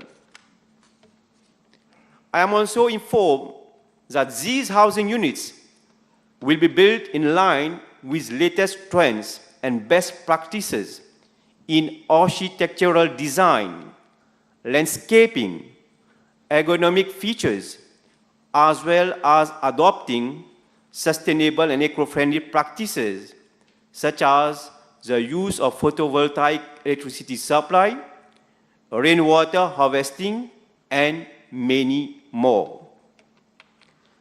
Monsieur le Président, la philosophie de ce gouvernement est de mettre les citoyens au centre du développement, où ils peuvent s'épanouir dans un environnement sain et harmonieux.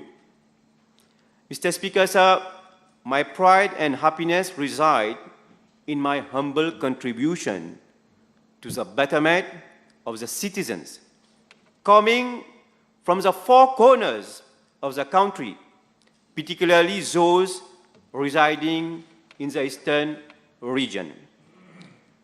The presentation of the Supplementary Appropriation Bill 2022-2023 is a vivid testimony of this government philosophy to place the citizen at the center of our socio-economic development and to build an all-inclusive nation. We are standing at a time where our capacity to shape the destiny of our country is unmatched. As Mahatma Gandhi said, I quote, "In a gentle way, you can shake the world." End of quote. Thank you for your attention.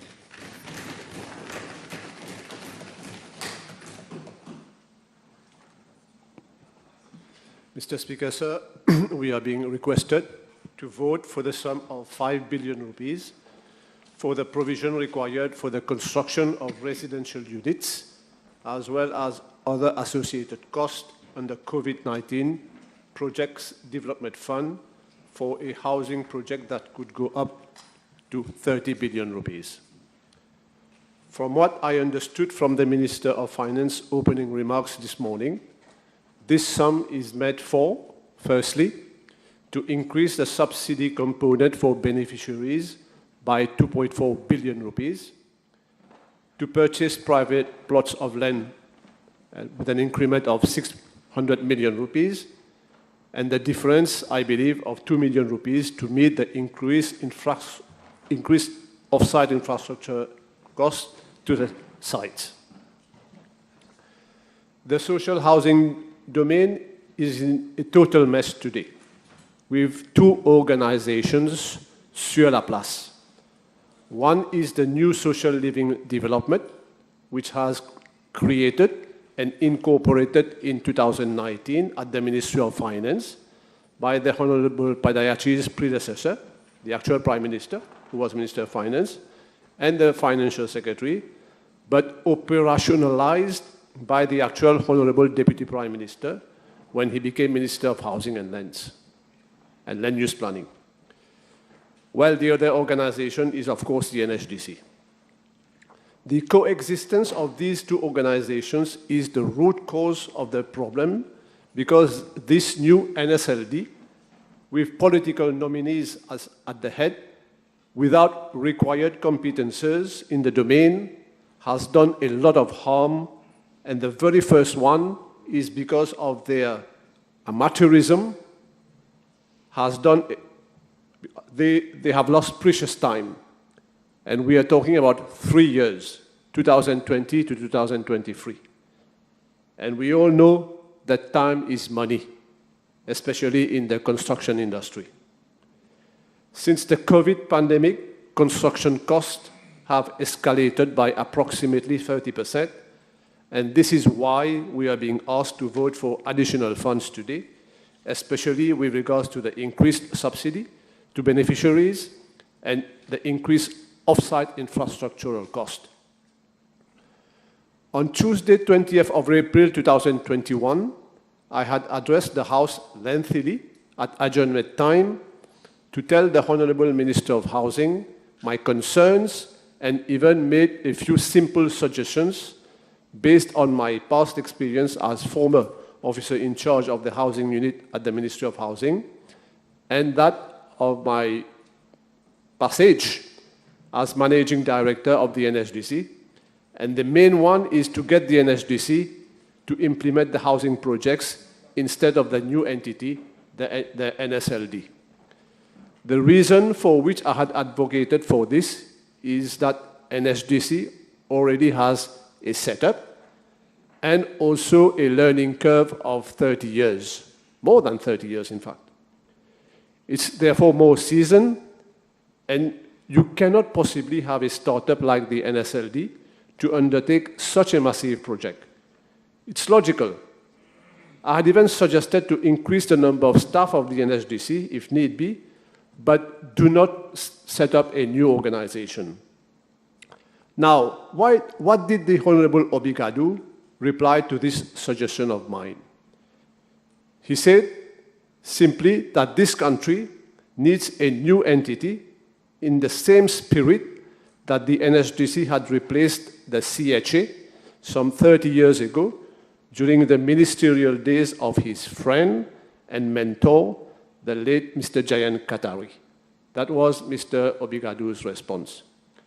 With hindsight, I today wonder whether the real intentions was not to close the NHDC for good, like the case was for the ex-CHA.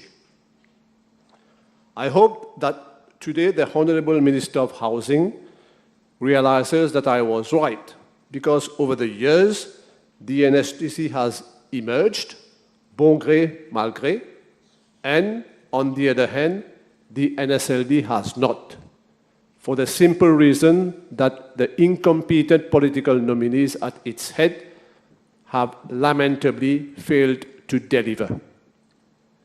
And what are the consequences of this?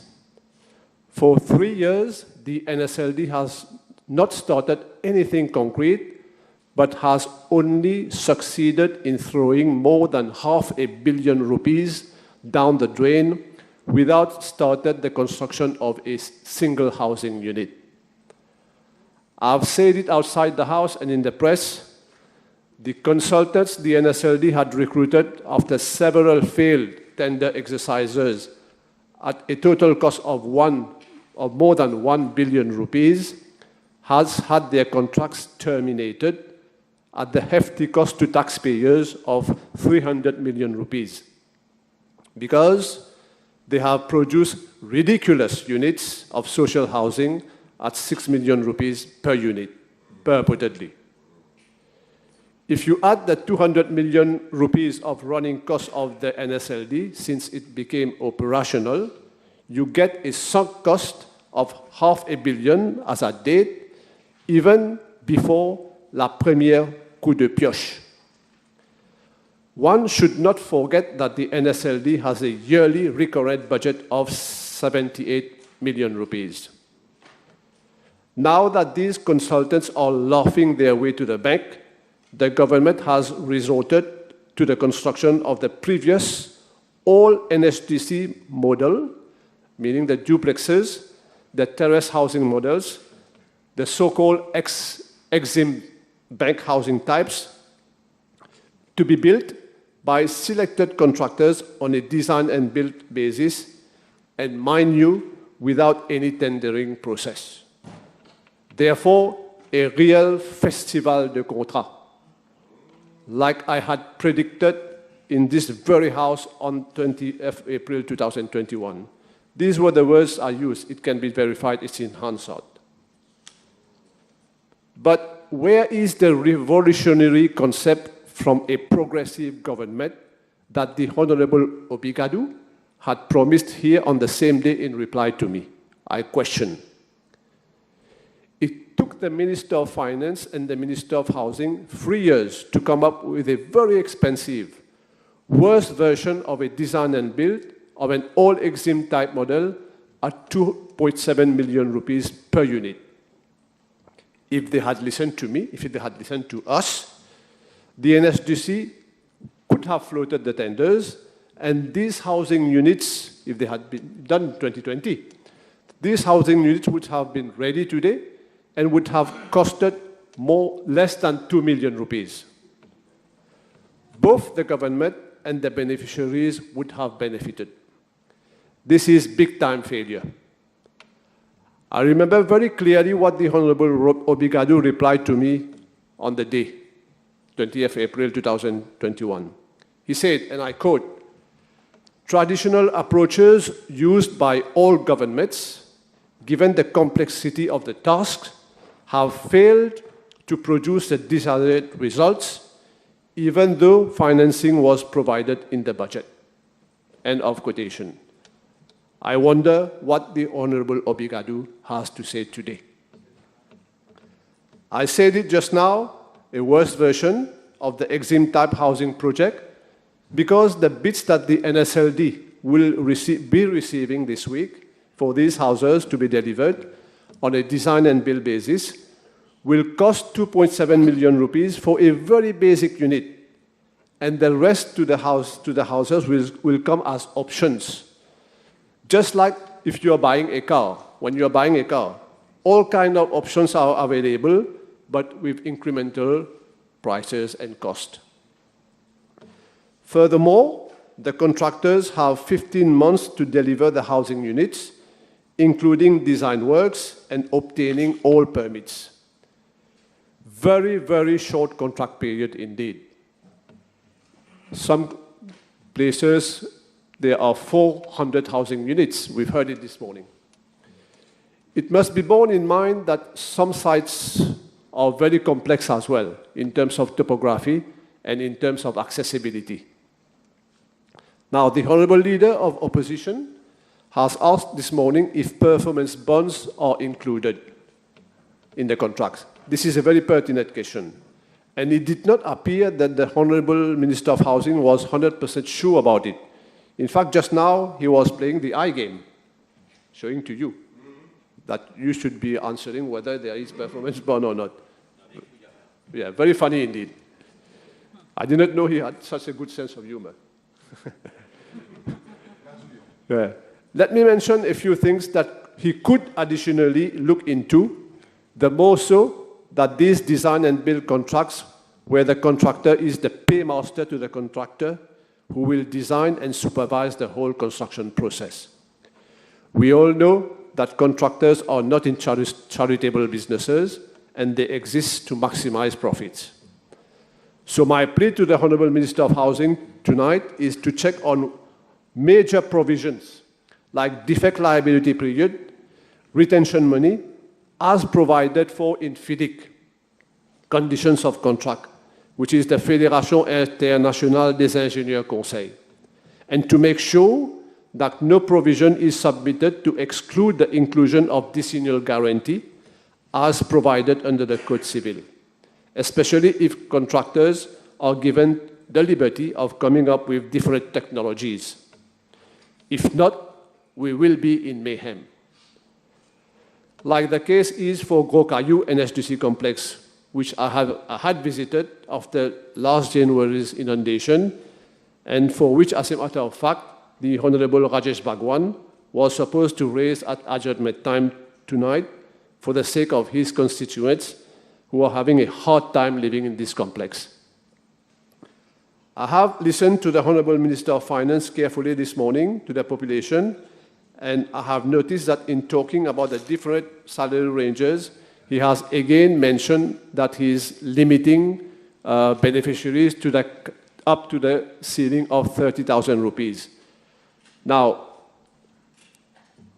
but then, if this is so, as confirmed, the Minister of Finance has come to this August Assembly to ask for more money, meaning 5 billion rupees, to build 4,000 houses less, that is 8,000 housing units instead of 12,000 housing units, and catering for a smaller section of the beneficiaries, that is those earning only up to 30,000 rupees rather than 60,000 rupees as he initially envisaged. And this is a real tragedy because the middle-income families are today faced with two major challenges. Firstly, the increasing interest rates, and secondly, the perpetually increasing construction cost. Also, a mixed-type development with beneficiaries of low income all the way to the middle income would have avoided the creation of ghettos, which the Honourable Leader of Opposition mentioned in his discourse this morning. The NSLD is a special purpose vehicle, and as such, according to the Minister of Housing in his reply to me on 20th of April 2021, it can mobilize funding instead of relying solely on borrowing and government funding, and that this SPV allows government to implement projects more rapidly, thus sharing the risk rather than government bearing the risk in toto. How much funding? I see the Honourable Deputy Prime Minister has just arrived. About that. Continue with No, I have a lot of questions for him. I hope he's taking note. Continue with your speech. This is what I'm doing. Continue with your speech. How much funding has been raised by the NSLD, which has at its head a former banker? I question. I do believe that this is the reason why he was appointed there. I once again hope to have a reply from the Honourable Minister of Housing. Now, let me come to the acquisition of land, for which an additional of 600 million rupees is being requested as part of the 5 billion rupees. I have to start by saying that the Honourable Obigadu is the luckiest Minister of Housing of all time. But unfortunately, he missed a terrific opportunity. I shall come to that in a while, but first let me reply to Mrs. Jiwa Doriau, who has mentioned some housing figures this morning. Well, I hope that in mentioning these figures from 2015 onwards, she has factored in the fact that the Labour Party-led government has, before the general elections of 2014, initiated the processes for housing projects at several sites, namely Petit Bel-Air, Melrose, Koirati, Notre-Dame, Bassin, Nehru Nagar in Flac, Chebel-et, Camp-de-Masque, Henrietta, Goodlands, Saint-Julien-d'Otemont, Madamazo, Suyak, Morgu, and that these sites had actually reached different stages in the implementation process, and they were either at a stage where the contract for construction were already awarded, some were at evaluation of bid stages, for some their contract for soil investigation were already awarded, and some had reached the initial steps of financial clearances already having been sold. These are some of the houses initiated by the Labour-led government that the MSM ministers fin coupe ruban from 2015 onwards. Now, why did I say that the Honorable Obigado is a very lucky minister? At the beginning of his mandate as Minister of Housing, the State Land Bank already had some 300 acres, if my estimates are right, of state land. And as you know, where this land came from? Well, from the 2,000 acres of land that Dr. Navin Ramgoolam, whom the Honorable Obigado had called un grand rassembleur, negotiated with the corporate sector through the MSPA. I know this well because I was based at the Ministry of Housing at the material time in 2007. Dr. Ramgoolam had struck the deal, but the choice and finalization of the plots was an ongoing process throughout 2015, 16, 17, until completion, sometimes before even the 2019 general election. So the Minister of Housing had the most important ingredient at his disposal. That is, plentiful supply of land, state land. But instead of commencer petit avec les terrains disponibles et voire grands, he has preferred to stick to the rhetoric of what he called a revolutionary concept of a massive construction of 12,000 housing units for families up to 60,000 rupees salary.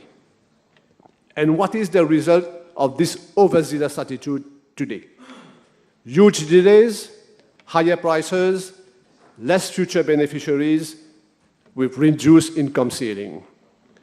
Honorable Obigado, would you be humble enough to admit that yourself, the Minister of Finance, and the whole team have failed to deliver on your promises?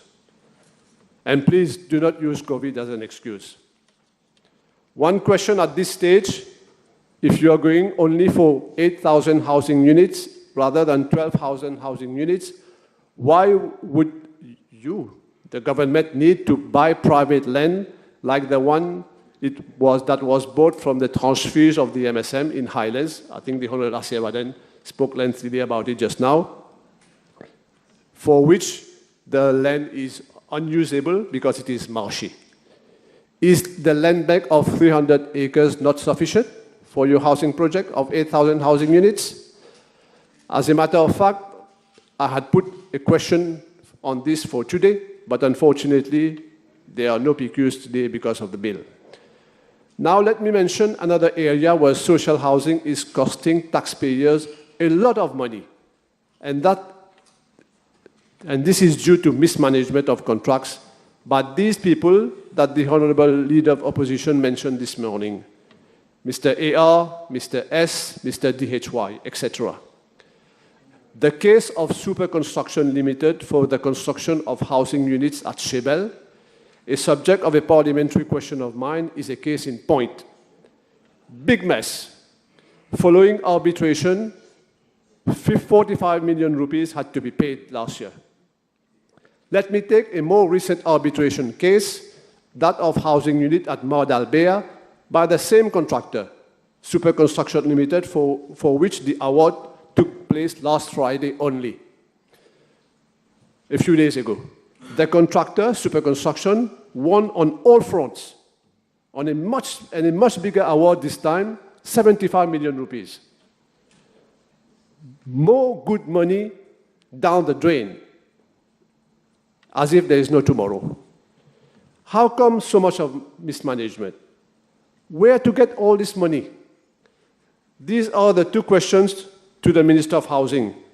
And has he deemed it appropriate to find out why of this terrible, the why and the how of this terrible situation. I would like to end on a food for thought for the government. Firstly, the Mauritian population is decreasing. Secondly, many people are immigrating more rapidly in the last couple of years. There are currently 57,500 primary housing units which are unoccupied. Not secondary housing unit, but primary. If you count secondary, you need to add another 7,000 units. People do not want to rent their houses because of the current landlord and tenant laws. So with this backdrop, the government needs to do some serious thinking about how to resolve the housing problem, especially given that many Mauritians prefer to buy their own plot of land and to construct a housing unit, but are having problems to do so.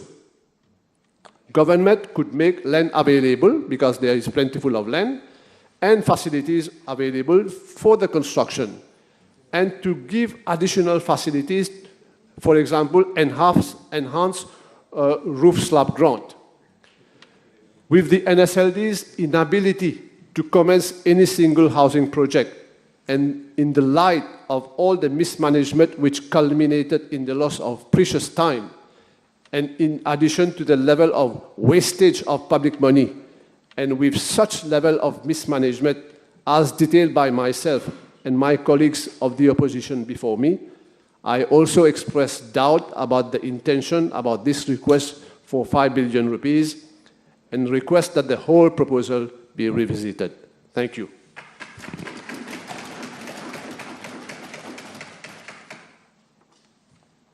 Mr. Speaker, sir,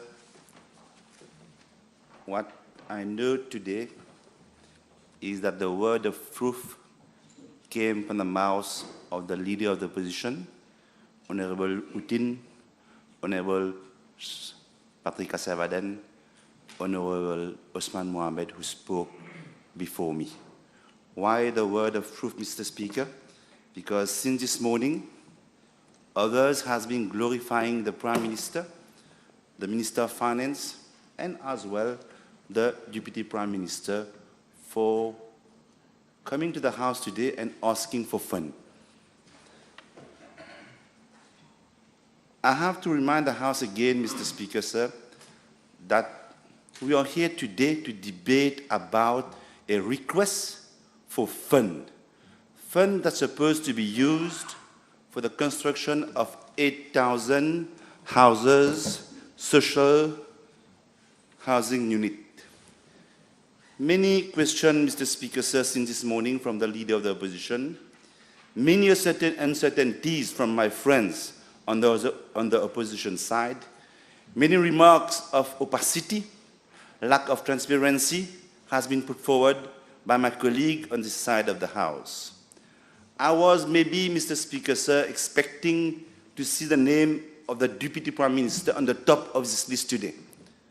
I was maybe expecting him today to be the first one to intervene on government side, because we wanted to hear from him, from his mouth, all the explanation, all the remarks that was put forward by the leader of the opposition today. Unfortunately, despite the list has been amended, Mr. Speaker, sir, he is the last orator for the government side. So I'll leave it to the public, I'll leave it to all the colleagues here to see how consideration we on the opposition side be facing toward this government. Mr. Speaker, sir, they came to the House today asking for 5 billion of rupee. 5 milliards. Let me say it maybe in French or Creole, maybe everyone should understand. It's a hell of a lot of money, Mr. Speaker, sir. One trying to justify what? Incompetences of another one. One trying to do what? Hiding the truth. They came to the House, Mr. Speaker, sir, asking for the money, for the funds, and they're not even able to tell us the truth, Mr. Speaker, sir. Why do you need this fund? If I go back, Mr. Speaker, sir, to the estimate, in 2021, 2022, there was already a sum of 4 billion rupee that was allocated, and only 100 million was used. Another sum of 4.5 billion was allocated in 2022-2023, Mr. Speaker, sir. And there is currently 6 billion rupee that is being carried forward till next year. Therefore, Mr. Speaker, sir, it's a 8.5 billion rupees of fund that was available, that is available under the NSLD, the SPV that this government has created, Mr. Speaker, sir. So what is the real truth about coming to the House today and asking for more fund on a Tuesday, preventing the MPs from putting question, preventing the leader opposition to have a PNQ, and using the Supplementary Appropriation Bill as a paravent to prevent us to do the work today? No, but this, okay, I'm done. You're touching a very delicate subject.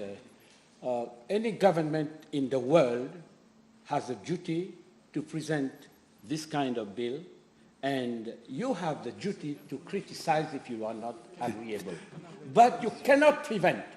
There is nothing in this world, don't shout at me. Thank you. Standing order that gives you the right to prevent government from doing its work. Don't shout at me. I understand English. Go ahead. Yeah. Mr. Speaker, sir, I'm not going to comment on your ruling.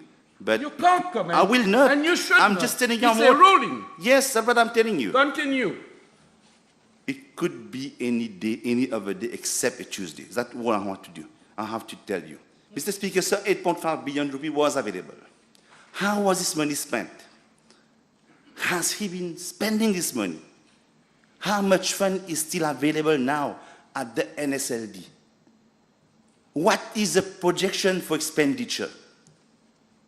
We're talking about hell a lot of funds, Mr. Speaker. It's a lot of money.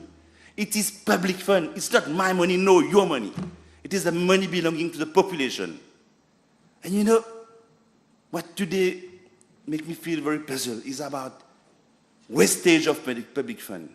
Since this morning, Mr. Speaker, sir, on this side of the House, we are saying, please, stop wasting public fund. Please, what are you going to do with this money? Please, tell us the truth. The truth, Mr. Speaker, sir, that's what we are only claiming. We are only claiming for them to come forward and tell us the truth. There has been 2 tenders, Mr. Speaker, sir. 2 tenders. You know how many consultants has been hired for the tenders? I got it somewhere with me. On the family data. How many consultants has been hired? Professional. That costs a lot of money. You know how many public officers has been working on the tender, on the specification? And it is brought to our attention, Mr. Speaker, sir, that is some more than 500 million rupee has been spent into the 2 exercises of tendering, that is tender 1 and tender 2. Mr. Speaker, sir, they have scrapped tender 1. It is a complete failure. And ils n'ont pas retenu les leçons du passé. Ils sont venus avec tender 2. And they have scrapped tender 2, Mr. Speaker, sir.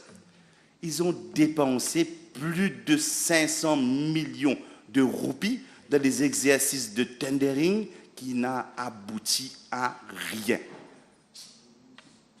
Je rappelle à la Chambre, encore une fois, que ce n'est pas mon argent, ce n'est pas votre argent. C'est l'argent qui vient des fonds publics. C'est bien de le rappeler dans son temps. Et pour couronner le tout, Monsieur le Président, le directeur de l'audit n'aura pas accès à ces informations. Pourquoi? Parce que ce gouvernement a décidé de passer le projet sous une compagnie qui n'est pas sujet à l'audit. La compagnie NSLD, le directeur de l'audit n'a pas de droit de regard. Alors qu'on parle de 20 millions de roupies de projet.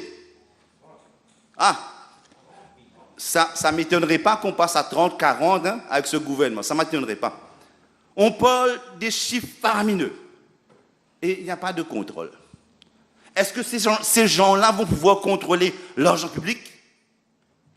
Allons-nous faire confiance à ces gens-là, Monsieur le Président? Alors que de le passé, Patrick l'a soutenu tout à l'heure là, pendant la Covid, vous avez vu le gaspillage qu'il y a eu. L'achat des médicaments, l'achat des ventilateurs, pour n'en citer que ça. Là, maintenant, on retrouve le dernier né, les CERF, etc., etc. Donc, je ne vais pas rentrer dans les détails, je ne vais pas faire des polémiques. Mais moi, je suis inquiet. Moi, je suis inquiet parce que ce n'est pas votre argent, ce n'est pas mon argent, c'est l'argent public qu'on est en train de mettre dans la main de ces gens-là. Vous savez, comme on dit, en créole, il y a une expression qui dit mettre les chiens veillent saucisses. That was going to happen. That was going to happen, Mr. Speaker, sir. And you know why they chosen? Government chose to create this SPV. They injected the fund. I say it again, without safeguard, without the possibility that the director of audit can justify their expenses or the non-expenses. Government chosen to do that, Mr. Speaker, sir, because they want to keep everything secrets. The government decided to embark into a project of 20 billions of rupees, Mr. Speaker, sir, just in view to align their electoral promises without proper consultation and without proper planification. Government again chosen to operate, Mr. Speaker, sir, in a complete opacity, lack of transparency. Government chosen to fulfill again his electoral promises without a proper risk assessment, without knowing the danger that can cause this type of construction in a rush. In a rush, Mr. Speaker, sir. We are now 9 months left in this year and 12 months next year. They are in a rush to come and build these houses. 12,000 was announced. Now the working out, I have in my hand, talk about 8,000. We never know, we will not know until the end how many of these houses will be built, Mr. Speaker, sir. But they come here and make us believe that they are working for the population, for the nation. They make us believe that they're going to take good care of our funds. They make us believe that there will be accountability. They make us believe in Bolomnuel, that the government in front of us today. I mean, part of the government, because majority of them are not there. Mr. Speaker, sir, this morning, the Minister of Social Security, I'm so sad she's not there, she mentioned what Zanimet. Many people, many MPs sitting on this side of the House were shouting, what Zanimet? As if they're very proud of that. But you know, Mr. Speaker, sir, the so-called Boîte Zanimet, or social housing unit, that was given free of charge to the needy one. Free of charge to the needy one. There has been thousands, not 100, but as she was saying this morning, 500 Batlistoma. There has been thousands of this social unit that has been constructed under the aegis of the PTR and the PMSD government that time. There was the possibility to expand, constructing on upper floors or build more rooms. The essence, Monsieur le Président, the empowerment was mainly taken into consideration while giving the opportunity to the needy one to have his so-called Boîte Zanimet. Let me remind the minister, she's not here, that under her, the Ministry of Social Integration has completely disappeared. It has been merged into her ministry, which is a complete disaster. And now she come here and try to give us lessons about construction of houses. But you see, she don't tell the truth. She was saying, yeah, you are building CIS. They were small, but she forgot to tell us that in 2013, there was also 450 number concrete housing unit. She forget or she omit to tell us that in 2014, there was 1,677 concrete housing unit. She should give the correct information. As a responsible minister, she should give the correct information to the House, because we are not going to accept that a minister of the Republic of Mauritius come here and mislead the House.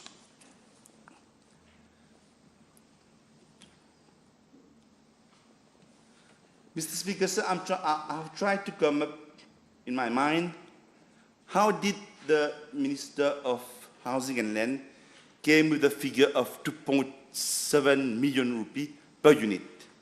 But somewhere I failed to understand the logic behind.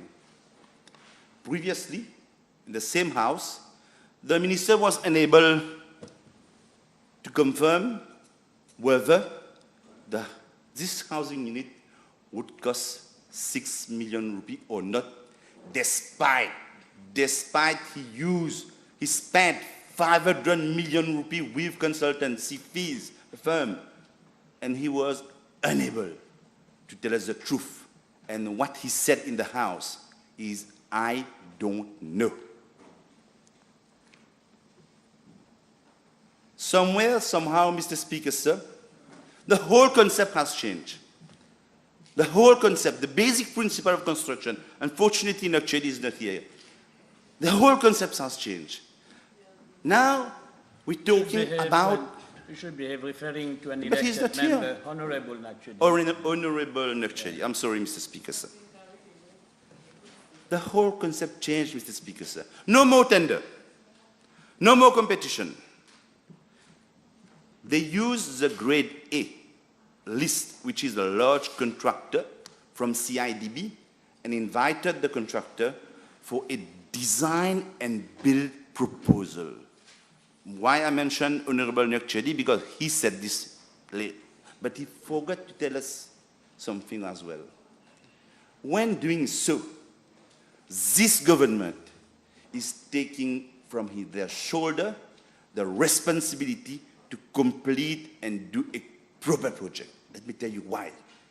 Because it will be the contractor who's going to be responsible for each and every nail that is going to be in this housing unit. They are going to lame, and at the end of the day, I have seen this in Rodrigues, where contractor leaves the site and go away.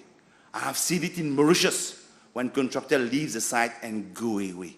That's why when the leader of the opposition was questioning about the performance bonds, it is very important that we have the correct safeguards, Mr. Speaker, sir. It is very important that today we ensure the House, we ensure the population that we're going to spend the money wisely, that we're not going to waste this money, Mr. Speaker, sir. And you know what, Mr. Speaker, sir? That's very funny. The exercise to give the proposal from the 14 selected contractors, you know when what was the date that it was supposed to be submitted? It was yesterday.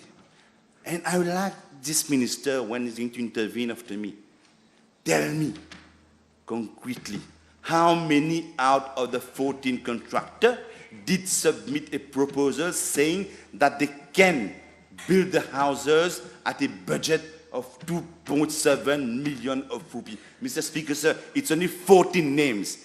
If he can come here, when he's going to intervene, tell me, yes, contractor 1 said, yes, contractor 2. We want to know the truth, because to our information, this is not going to happen. This is not going to happen, Mr. Speaker, sir. Again, the leader of the opposition mentioned something very important this morning about how is the project going to be managed. Who is going to ensure quality on site? Who is going to ensure that there is no cost overrun? And you know, this government is a champion of cost overrun. Champion. I can't take some example if you want. I won't. Let's just take Godot, Kotmo, the only example. Champion of cost overrun. This is the government of MSM. Who is going to control the time allocated for the completion of the project. Mr. Speaker, sir, this NSLD is a newly created company, a small company, a small team of project manager, young guys. There's a lady, I can't remember the name. Compare this to the full setup of the experienced consultant that was working on the project on tender 1 and 2. Compare it with the NHDC, to whom Honorable Mohamed just mentioned, the full setup, experienced people that has already done this type of project. And you want us to believe that in 1.5 years, you're going to build 8,000 houses, concrete houses, with infrastructure, on-site infrastructure, off-site infrastructure? Come on. There is something wrong, Mr. Speaker, sir. Ms. Honorable Ganou came here in the House and talked lengthily about La Valette.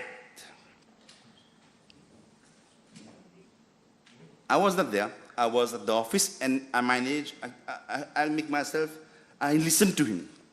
I listened to him because I wanted to know whether he's passionate about what he's saying, or he's just coming here and saying whatever he has to do. And yeah, he gave us some detail about the new project of 223 social housing units that is going to be under construction. I've gone on the newspaper, I read what was the project. Very nice. Nice project. But it is not about construction, Mr. Speaker. Today, it's not only about construction. This is very important, what I'm going to tell you. It's about life skill. It's about living in a clean environment. It's about living in a safe environment. Not repeating what was done in the past. Stop coming to the House and saying it is government of PTO, government of PMSD. You are in the government of the last 2 elections. When will you at least understand that you should not copy from errors? Do your own things. And let me tell you what the newspaper reported on La Valette. Let me tell you, I'm not proud I'm going to quote it, but I will have to quote it so that he understands. Le village intégré est devenu un bidonville. Prostitution, trafic de drogue, vol, violence, mères célibataires. Il y a de tout à La Valette. Le pire quartier de Bambou. Est-ce que M. Ganou, l'honorable Ganou, a oublié de nous dire? C'est à côté de la description du défi, se trouve son projet de 223 maisons. Comment on va pouvoir faire les deux vivre ensemble, Monsieur le Président? Alors qu'un côté, on décrit La Valette comme étant le pire des pires, et de l'autre côté, M. Ganou dit qu'il est en train de construire des châteaux avec toutes les infrastructures. Monsieur le Président, je demande à ces gens, avant de parler, réfléchissez. Je leur demande, ce sont des gens qui sont les personnes qui vivent à La Valette sont aussi vulnérables. Ce sont des opprimés. Ce sont des gens qui sont dans le besoin. On ne peut pas venir ici dire qu'ils sont venus signer des papiers et personne ne savait, ils étaient des squatteurs, etc. Comme s'ils venaient mettre des timbres sur ces gens-là. Ces personnes ont besoin d'aide. Ces personnes ont besoin d'encadrement. Ces personnes ont besoin de soutien. Ma question à l'honorable ministre Doyao qui n'est pas là, est-ce que vous avez pu faire quelque chose pour justement remonter le niveau de vie de ces gens qui vivent à La Valette? Non, Monsieur le Président. Parce qu'après ce rapport accablant, la situation est toujours pareille. Ce n'est pas les maisons neuves de M. Ganou et de ce gouvernement qui va changer la situation à La Valette.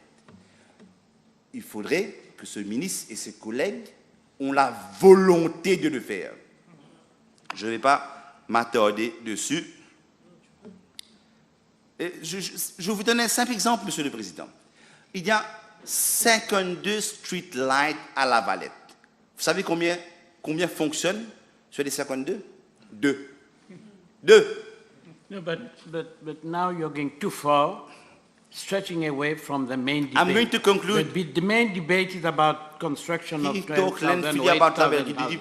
He talked You go lengthily straight about La Valette. to You the subject. didn't even stop him. Now you're stopping me. No, you don't teach me lessons. I am giving my ruling. I listened to the Honorable Minister. The Honorable Leader of the Opposition started the whole thing of La Valette. She rebutted. And I know to what extent she went, and I know to what extent you are going. You're making an abuse of the time of Parliament. I'm making a request. Please, don't discuss. Mr. Speaker, sir, I'm going to conclude. I don't want you to get nervous with me. I know you had a very hard day today. So, Mr. Speaker, sir, I like the minister. Yeah, and the other thing. I'm very polite now. Please, listen to me. Yes. Don't comment. Don't make any comment about the Speaker. This is contrary to rules and regulations. Okay? Learn. You're a seasoned politician. You're a seasoned parliamentarian. Don't commit those simple mistakes like this. Mr. Speaker, sir, let me end with a positive note. I like the minister during his intervention to give us full detail of the construction per region. Full detail is tell us exactly what project are you going in Puerto Sab, in Coromandel, in Malherbe. Give us details region-wise. If you can't come with all the detail today, please come with a statement in the House and let us know.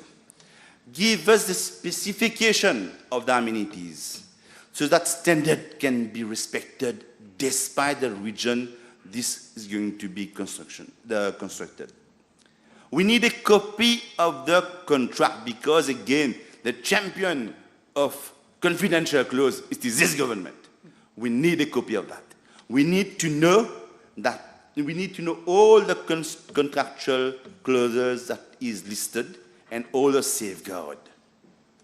We want to know what is his projection for the final cost of a unit, including the infrastructure, the on-site work, the off-site work, and the cost of the land per region.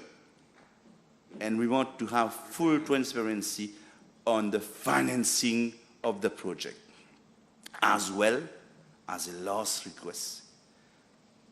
Tell us exactly the people who are going to buy these houses, what is going to be the real sales condition, and what is going to be interest that is going to be imposed on this future owner. Monsieur le Président, 20 milliards, 30 milliards, ça fait tourner la tête à certains. Donc, on n'aimerait pas que ces milliards atterrissent dans des sachets, je ne sais pas trop comment prononcer ça, avec les cerfs. Donc, je vous remercie pour l'attention.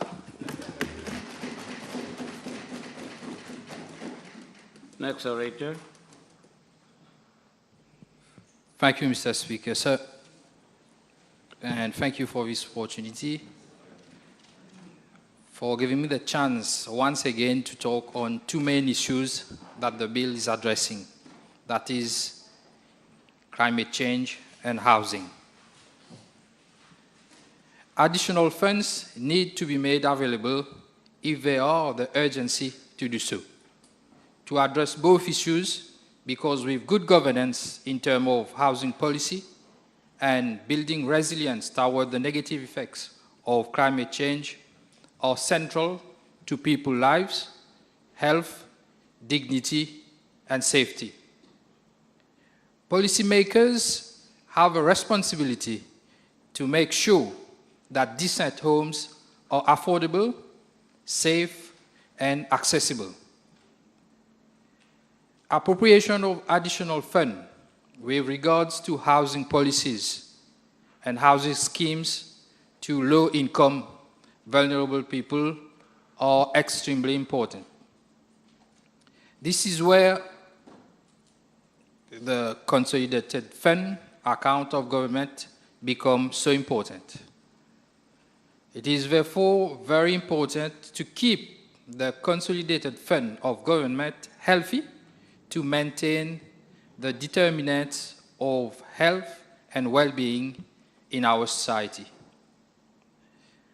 Building resilience to natural catastrophes such as rise in sea level, severe drought, flooding, cyclones, among so many, also affect the determinant of health.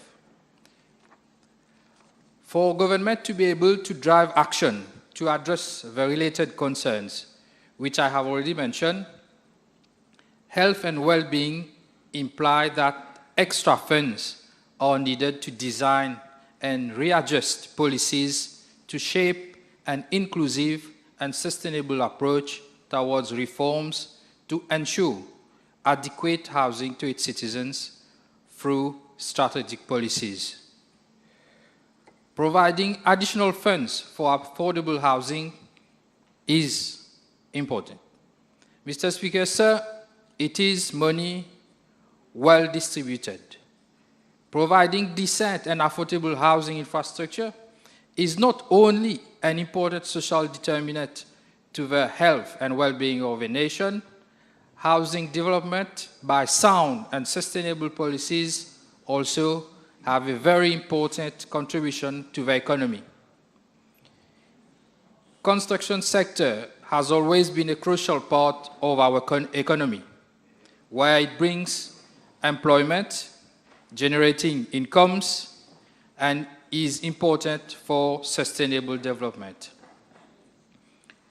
Providing additional funds to allow housing to become more accessible by increasing subsidies are part of social expenditure. Increasing subsidies on housing units for 8,000 families will definitely influence the housing supply market. Therefore, this will have positive effects on the overall prices of housing. So, Mr. Speaker, housing will not become affordable and accessible to the only 8,000 families concerned, but also to other people outside this social housing scheme, because these incentives that the government is providing will improve housing availability, making more people getting access to affordable housing market, which in turn will reduce inequality and poverty in our society. We need to encourage government to come forward with good strategies and policies, as we still have a long way to go to reduce inequality, enhance inclusiveness, and continually promote and maintain sociocultural fabrics of our society. Accessibility to decent housing is becoming increasingly important for physical safety. With the outbreak of COVID-19 pandemic, we had all witnessed the importance of decent housing to effectively combat this pandemic, where we were all called to confine. Infection rates during the peak of the pandemic COVID-19 were higher among vulnerable people with poor housing conditions.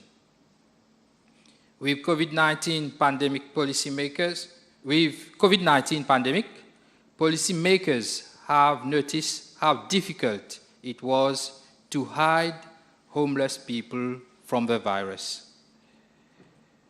We did have casualties among people with inadequate housing in the peak of the pandemic, despite the measures taken by the government into finding temporary housing and prevention of evictions. It is therefore very important that the bill go through the parliamentary process to give the policymakers the funds needed to implement measures of providing access to affordable and decent housing. Mr. Speaker, sir, the unwanted effects due to climate change are present in our republic, as we are all surrounded, all the islands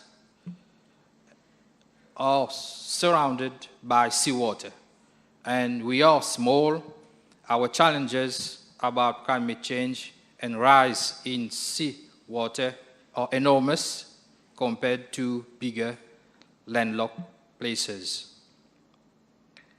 We are starting to have the initial impact of rise in sea level.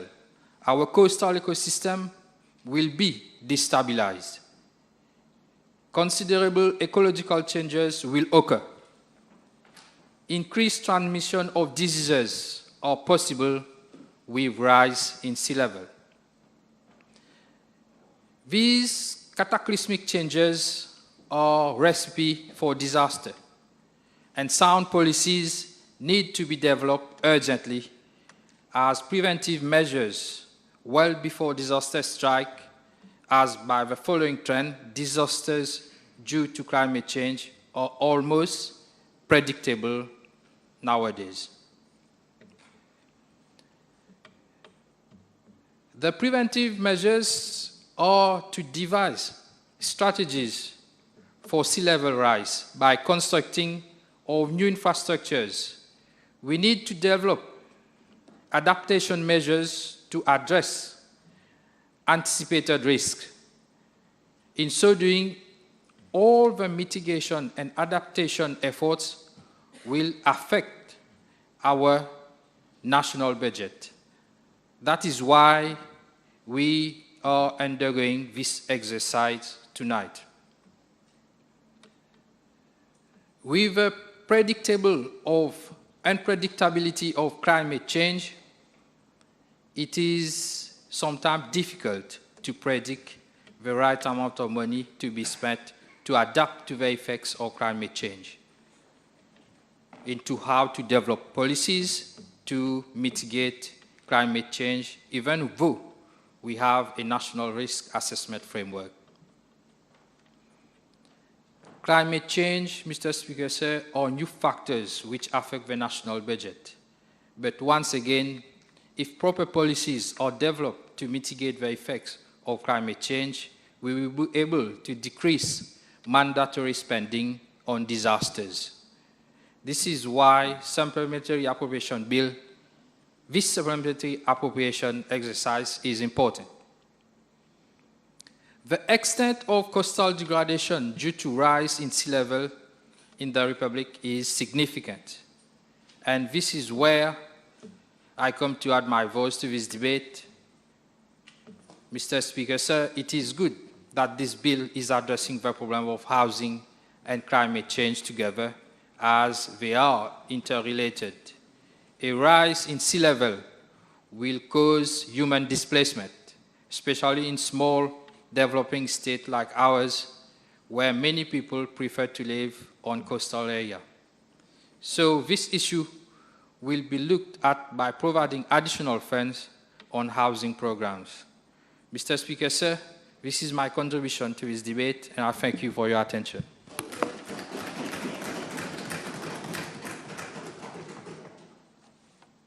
Merci.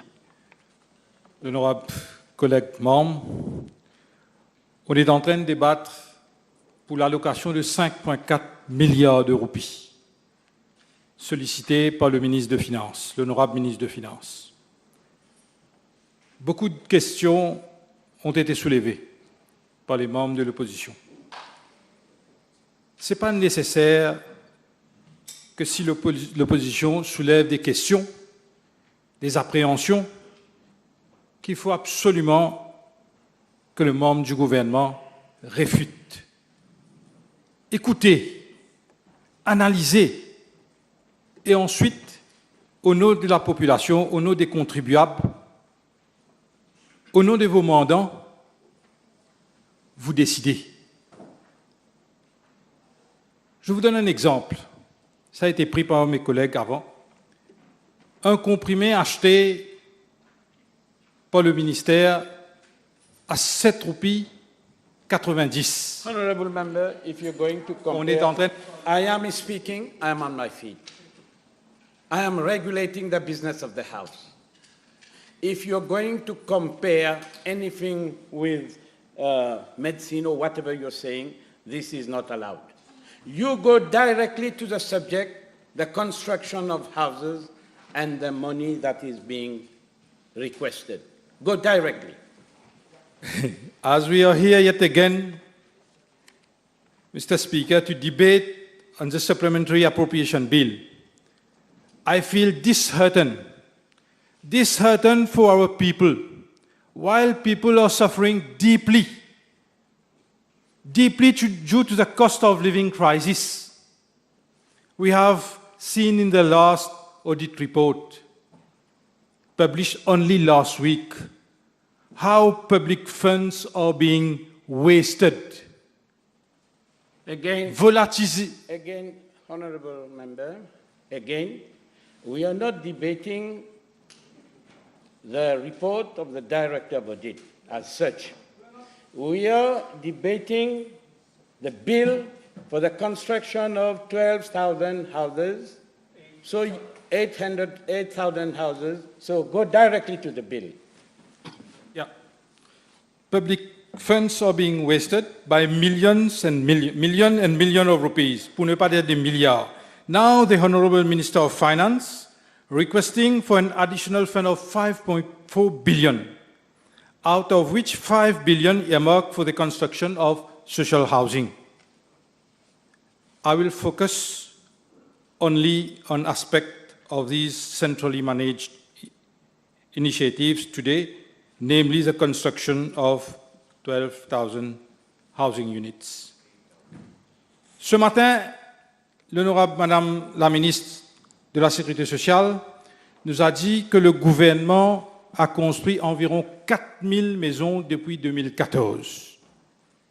Mais elle ne nous a pas dit combien de ces maisons a été construit ou commencé à construire avant 2014, inauguré en 2015. Combien de contrats pour construction de ces maisons ont été déjà alloués avant des élections 2014? Est-ce que vous savez, dans le manifeste électoral 2014 du gouvernement, vous avez promis 2000 maisons par année. Aujourd'hui, après 9 ans, combien de maisons on a construit? Vous savez qu'est-ce que le ministre du Logement, le DPM, nous a dit en novembre? Après 9 ans au pouvoir, 2,200 houses has been constructed since the last elections. 2200 maisons. Alors que vous avez promis à la population 2000 maisons par an. Ça, c'est pas moi. C'est l'honorable DPM qui nous a dit ça. En 2020, le ministre des Finances, l'honorable Padayati, nous demande 12 milliards de roupies pour la construction de 12 000 maisons pour les prochains 3 ans, qui va terminer dans quelques jours, dans quelques mois, dans 2 mois. 12 000 maisons. Vous savez pourquoi? Il nous dit pour relancer l'économie. Pourquoi relancer l'économie? À cause du Covid. Il sollicite la Chambre, il demande 12 milliards de roupies pour relancer l'économie, pour la construction de 12 000 maisons. À cause du Covid. Et aujourd'hui, Madame la ministre, et il y a une semaine, l'adjoint au Premier ministre nous dit le retard, c'est dû au Covid. Pour relancer l'économie, on demande de l'argent pour construire de la maison. Tout à l'heure, le ministre de la bonne gouvernance nous dit qu'il faut chercher le terrain, contracteurs, mais avant de venir demander 12 milliards de roupies pour construire dans 3 ans 12 000 maisons, on n'a pas réfléchi à ça. Aujourd'hui, après 3 ans, vous savez combien de maisons on a construit? De ce 12 000? 0. 0. Comment relancer l'économie, monsieur le ministre? Padayati, l'honorable ministre Padayati. Now, this is another subject. Go We're direct talking to about 8,000 housing houses. project. 8,000 houses, go direct. Not taking into account those houses haven't been Don't built. worry, don't worry. I will Now go. they I are will complete. building and they are requesting money. If you're for or against, criticize. But 8,000 houses.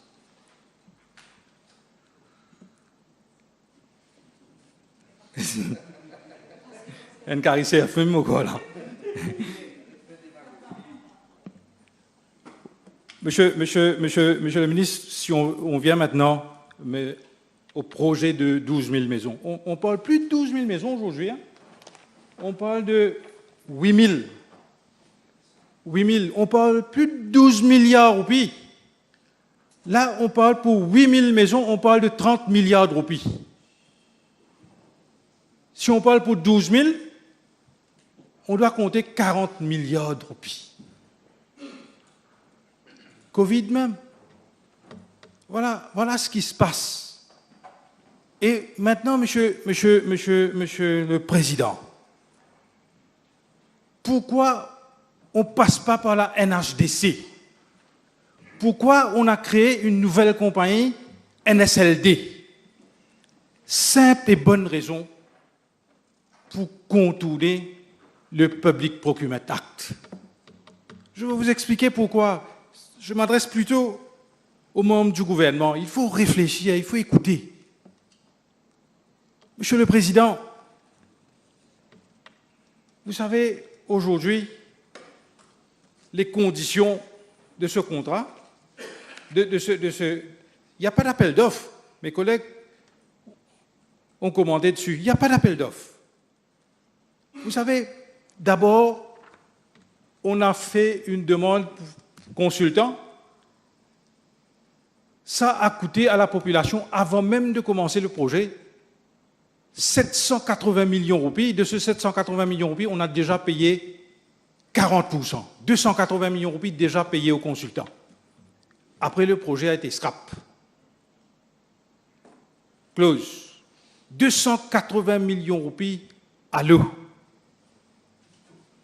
75 millions de roupies NSLD tous les années. 3 ans.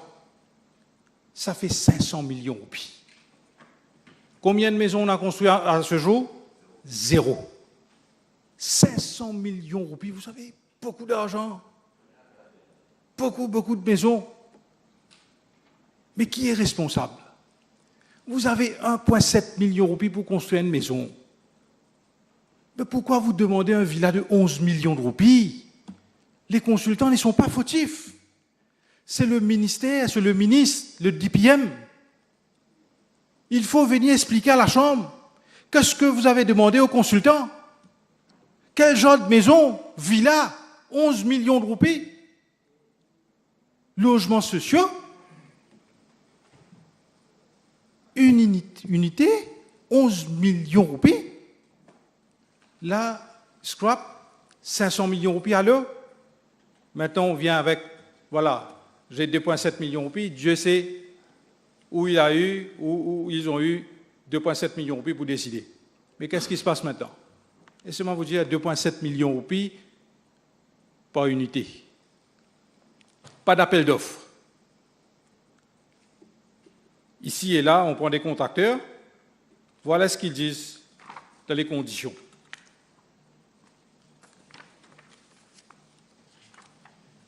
On est en train de voter 5 milliards de roupies pour ça, Monsieur le Président.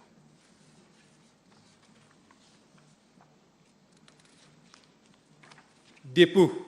Normalement, d'après Public Procurement Act, n'importe quelle autre compagnie qui commande ou demande à construire, normal practice, 10% of contract value as down payment, advance payment. Mais dans le cas de NSLD, 25% of contract value paid in one installment. La semaine prochaine, pour le 30 milliards, pour tout ce qu'il y a là, 2,7 millions de roupies par unité, par 8 000, on va payer 25% de ça. On est en train de parler de plusieurs milliards de roupies, sans condition. Sans condition. Je continue. No malpractice. Performance security. Security bonne. No malpractice, 10%. 10% of contract value from local registered banks. NSLD vous demande 5%, pas de la banque, mais d'une compagnie d'assurance. Je continue. No malpractice. Delay damage. S'il y a delay, s'il y a de retard. No malpractice. Pour 100 à 150 maisons. C'est en 270 000 à 405 000 roupies par jour. As per CPB guidelines. Dans le cas de NSLD, pour ces maisons, on est en train de parler pour 30 milliards de roupies. 25 000 roupies par jour. 25 000 roupies par jour.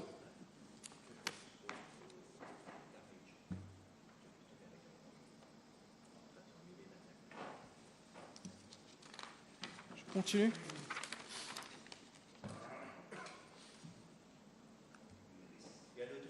Plante. Ça, c'est. Il y a trop. Retention money. No malpractice. 10%. Interim payment. Ici, c'est 5%. Second half. Money may be released upon issue of retention bond. On peut payer tout. Pas de retention money. NSLD. No malpractice, 10%.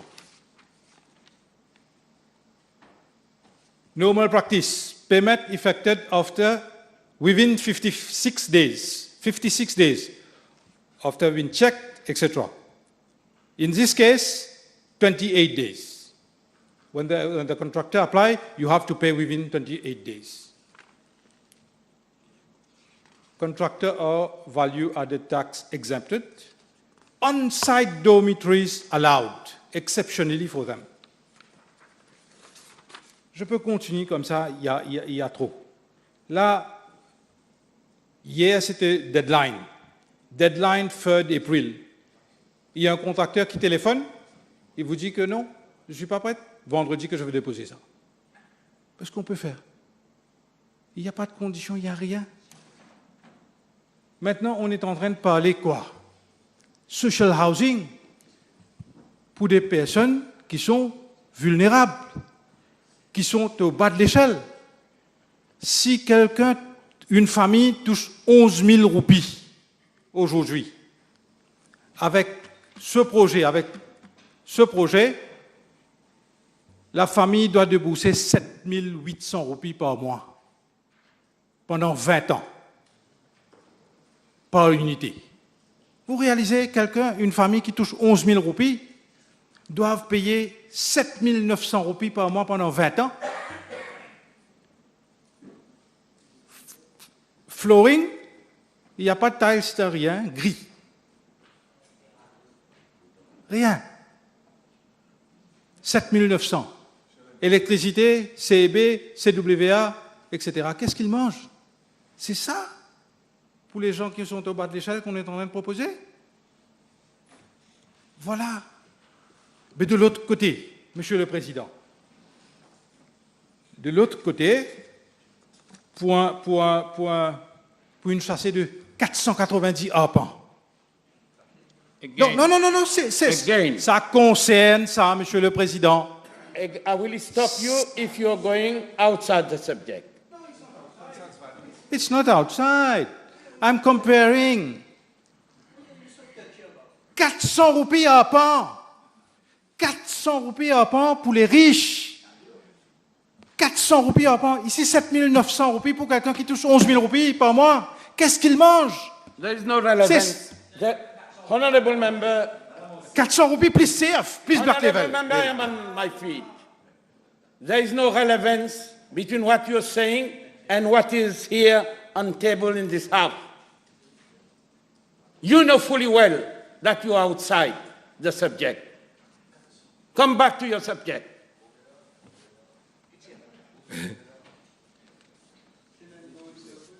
Monsieur le Président, tout ce que je demande, Monsieur le Président, on est en train de parler de l'argent contribuable. On est en train de parler beaucoup d'argent.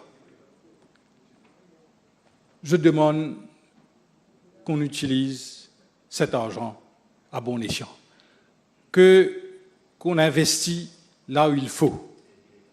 On n'embête pas la population. Parce que là, ce qu'on est en train de faire, on est en train de dilapider les fonds. Quelqu'un prend 25%. Please withdraw that word, dilapider. Volatiliser. This is Volatiliser. dilapider. You said dilapider. Volatiser. C'est bon? You said dilapider. I'm asking you to withdraw the word dilapider. Once forever. Dilapider. Withdraw it. Say it. Okay. Say it. I withdraw the word dilapider. I withdraw the word dilapider. Thank you very right? much.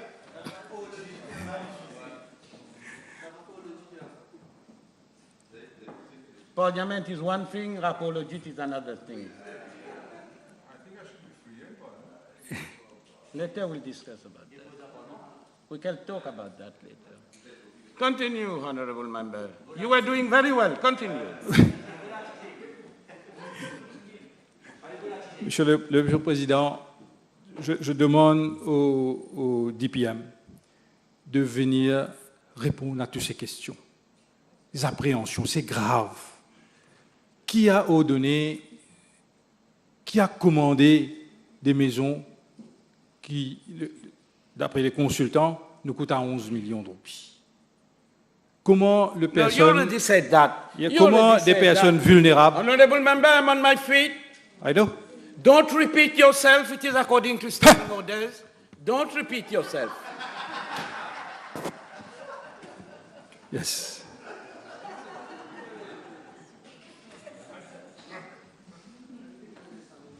So, you finish? Yes, Mr. Speaker, I'm nearly finished. I ask again the Honourable DPM to please reconsider. It is very important, the social housing, but the way the things are being done now is not good. Thank you very much. Very good speech.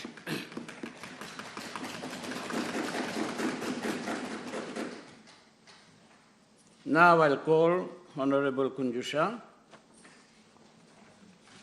Mr. Speaker, sir, thank you very much for giving me the floor to contribute to this extremely important appropriation bill this evening. And I shall be leaving the pleasure to my two honourable colleagues, the Deputy Prime Minister and the mover of the bill, to later reply to the fairly repetitive questions put forth by numerous members of the opposition. But with your permission, Mr. Speaker, sir, I would like to reply to a few of the points put forward by a few members of the opposition, starting with Honourable Osman Mohamed, who is not here, but started off on a very good note, displaying a decent command on the gist of this appropriation bill, and even stating that the primary objective of this bill is precisely because we have been through an unprecedented, unpredicted pandemic. And because of this unprecedented pandemic, there has been an increase in all associated costs across the board related to these projects. And that is entirely correct. Unfortunately, having said that, he decides to shoot off a tangent by questioning now the competence of individuals heading, funnily enough, the very same institution he was at the helm of, and having stated that himself in Parliament earlier on. Mr. Speaker, sir, Honourable Armand spoke about, well, he cautioned or he asked the honourable members of the government de réfléchir avant de parler. I think he should apply that to himself as well, because if my memory and his memory will serve correctly, when we talk about dilapider or volatiliser, he should recall, well, members of your opposition did, he should recall or go back and try and find out how much money was squandered quand Maurice tienne plaisir sur l'île Plate. Ça aussi, nous sommes capables de causer. But this is not the platform for it. This isn't the platform for it. And having listened to, like I said, to Honorable Mohamed earlier on, it appears to me that he was just spurting out des prétextes pourquoi ils n'ont pas pu construire ces 10 000 maisons qu'ils avaient prévues alors qu'ils ont construit, on sait, je crois, 548 maisons. So I would really ask them to réfléchir avant de parler, comme l'a si bien dit l'honorable Armance tout à l'heure.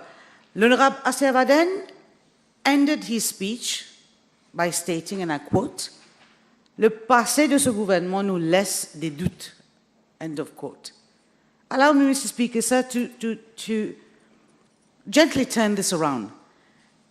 In fact, le passé du gouvernement travailliste nous confirme son incompétence. And if I could summarize the social housing policies and achievements of the PTR-led government, Mr. Speaker, sir, I probably could fit those achievements at the back of a matchbox. Therefore, anybody who has listened and paid attention to the speech of my colleague, Honorable Padayachi, mover of the bill, and paid particular attention to the specifics of this supplementary appropriation, one would have easily understood that the various categories of spending for which the Honorable Minister of Finance is requesting the House. Mr. Speaker, sir, all the justifications and this bill unquestionably are decisive for inclusive development, inclusive growth, and the green Mauritius. It is not just another budgetary financial accounting exercise only. It is about the consistency of this government to go out of their way to cater for the needs of our vulnerable citizens, Mr. Speaker, sir. Mr. Speaker, sir, I am recalling the word used by none other than the leader of the opposition this morning when he stated that we are constructing ghettos. Mr. Speaker, sir, this government, is constructing social housing for the needy, for the vulnerable.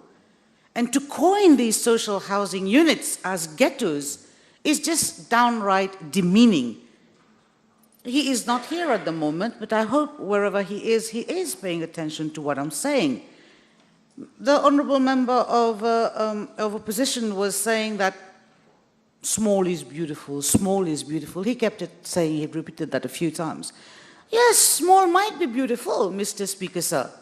But to draw his attention, yes, small might be beautiful. Size also matters. We cannot be providing social housing. It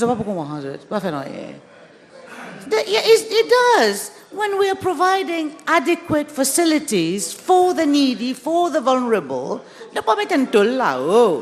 we do not give them a matchbox where there is hardly room to swing a cut, Mr. Speaker, sir. And this is where I commend the dignified social housing policy of the Prime Minister, of the Minister of Finance. Mr. Speaker, sir, earlier on, my colleague has explained how these houses are going to be beneficial to so many families. There's no doubt about that. So many members of the other side of the House have spoken about lockdown, going to the extent of the leader of opposition, I think, said that lockdown only lasted 1 month. I mean, for clarity's sake, it's either the honourable member of the opposition, the leader of the opposition, is not inhabiting the same planet as us, because we are still suffering the setbacks of COVID-19. We're still going through the effects of a war between Ukraine and Russia. So, Mr. Speaker, so my point being, everybody has understood, and those who are pretending not to have understood, I hope, after my intervention, they will understand that the Prime Minister is fully aware of his priorities.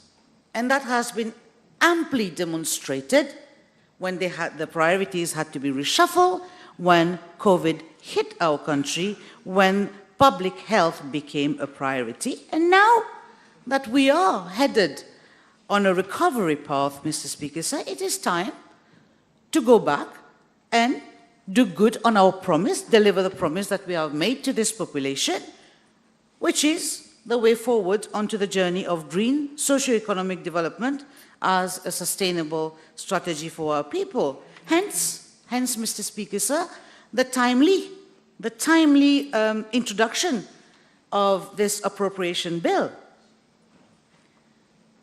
Mr. Speaker, sir, both climate change and social housing are high priority issues, and they remain that on the government's agenda. Mauritius and the entire world, to that effect, have been experiencing extreme weather conditions. I'm not going to wax lyrical about all these points, because my colleagues on this side of the House have already highlighted that the reality of our geographical position and how being in such an active tropical cyclone zone, it makes us so vulnerable to the damaging effects of a global climate shift.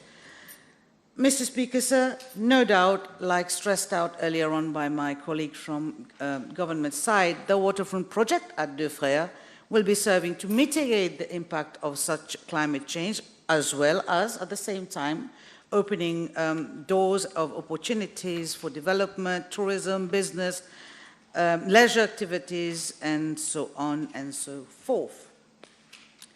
Mr. Speaker, sir, coming back to the objective of constructing 12,000 social houses, it is a priority that ranks highest on the developmental agenda of this government, and it begs the question, after having listened to the intervention of many members of the other side of the House, it begs the question as to why the members of the opposition are so vehemently criticizing, and not very constructively, I may say, sometimes even going to contradicting themselves, saying that we are operating in opacity, pas de transparence, when in fact they themselves are in possession of an enormous amount of information in their possession, as earlier on made very clear by my colleague Mahin Siratan. So it begs the question of why this vehemence. And the answer came to me when I was listening to, I don't remember, definitely not Honorable Juman, but I think it was listening to Honorable Armand. The answer came to me, and it reminds me of these kind of weightless criticism that they always put forth when government goes on delivering, stands up and lives up to its commitment. One of the examples that comes to mind is when we said we were going to increase the old age pension. What was not said in this House, Mr. Speaker, sir? In fact, the latest examples of what is said in this House by the members of the opposition is not even a few hours old. We all les fleurs qui ont été lancées tout à l'heure dans la Chambre. Mr. Speaker, sir, I'm not going to be extremely lengthy. When it comes to standing by its people, when it comes to living up to its vow, its promise to provide for those who are in need, for those who are the most vulnerable, for those at the bottom rung of the ladder. Undeniably, there is no question that the Prime Minister, this government, puts the people first on top of all our priorities. And I believe, Mr. Speaker, sir, I believe this is the very bone of contention. This is what the opposition always finds so hard to digest. As pointed out, again, previously by my colleagues, when the opposition had the time, they had the opportunity, they had the duty, in fact, to deliver these social housing units. Nothing was done. And now that something is being done about it, the work is being carried out, instead of acknowledging it, dans tout le respect de la Chambre, de la démocratie, instead of acknowledging the work that is being carried out, where we are leaving absolutely nobody behind, which remains our philosophy, Instead, they come to the House with the same argument, with the same kind of political theatricals that we witnessed earlier on, with the same masterminding of walkouts, all very planned, and so on and so forth. Therefore, Mr. Speaker, sir, to conclude, it is désolant, comme dit, it is really, really sad that when we are discussing, we are debating this extremely valid and important appropriation bill, it is important, and I should make that very clear, every cent that is spent, requested, approved, and spent, every cent that is spent is guided by one principle only. The principle of this government is to improve the life of our population. Unfortunately, some will always obstruct the road to development for whatever reason, whether it is for political gain, whether it is for survival, for whatever reason, some will always mettre bâton dans la roue, comme on appelle. Some will always feel like crying. Heureusement, il n'y a pas de taxe là-dessus, so they can freely cry if they feel like. But, Mr. Speaker, sir, I'd invite the members of the other side of the House, in particular, the leader of the opposition, I would invite him. Allow the direct beneficiaries of this human-centric project, allow those people to come forward and testify whether we should or not work in their interest for their well-being. Allow the people who are going to be the direct recipient of this gargantuan, second-to-none project, allow them to come and testify. Mr. Speaker, sir, vulnerable people do not have the press under their payroll. These vulnerable people are not on social media. And I invite again, I reiterate my invitation to the members of the opposition, again in particular to the leader of the opposition, who was throwing left, right, center, was like, get to, I'd invite him to go and speak to these people for whom this government has been, is, and will continue to work for. I put on record my wholehearted support for this supplementary appropriation bill, and I thank you very much for your attention. Long live the Republic of Mauritius, Mr. Speaker. Mr. Speaker, I thank you for allowing me to intervene on this piece of legislation. I have heard the Honourable Minister speak just before me, and what I gathered from her speech was that she used the word democracy, and in my humble view, does not really necessarily understand the intricacies of the word. The very fact that the opposition is here to give its view or views is something that she should not be angry about or offusqué, because she has gone on and on about the opposition casting aspersion on our views, on our opinion, as though we have a dark motive, and that is why we are exercising our right to criticize. That is why I am convinced that she is totally oblivious of what exactly democracy means. It is the duty of the opposition to act responsibly, and this is precisely what the opposition has done today. The opposition has gone through the projects behind this huge amount of money that is being asked for. And what's the project about? On the one hand, the issue about the residential units for 5 billion, and then on the other, the waterfront in Deux Frères. It is the duty of the opposition not only to just stick to the figures, because very often the figures blind and try to hide the obvious.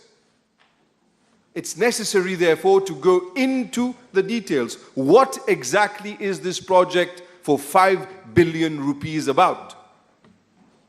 What exactly is the project in Deux Frères about? If it is to be able to create employment, if it is there to sort out economic downturn, if it is there to create la richesse in areas of the country where economic development has not reached, it is therefore something that is very important. If we have to build houses in order to give families that do not have houses, les demandeurs de logements sociaux, it is important and indeed needs to be commended. However, you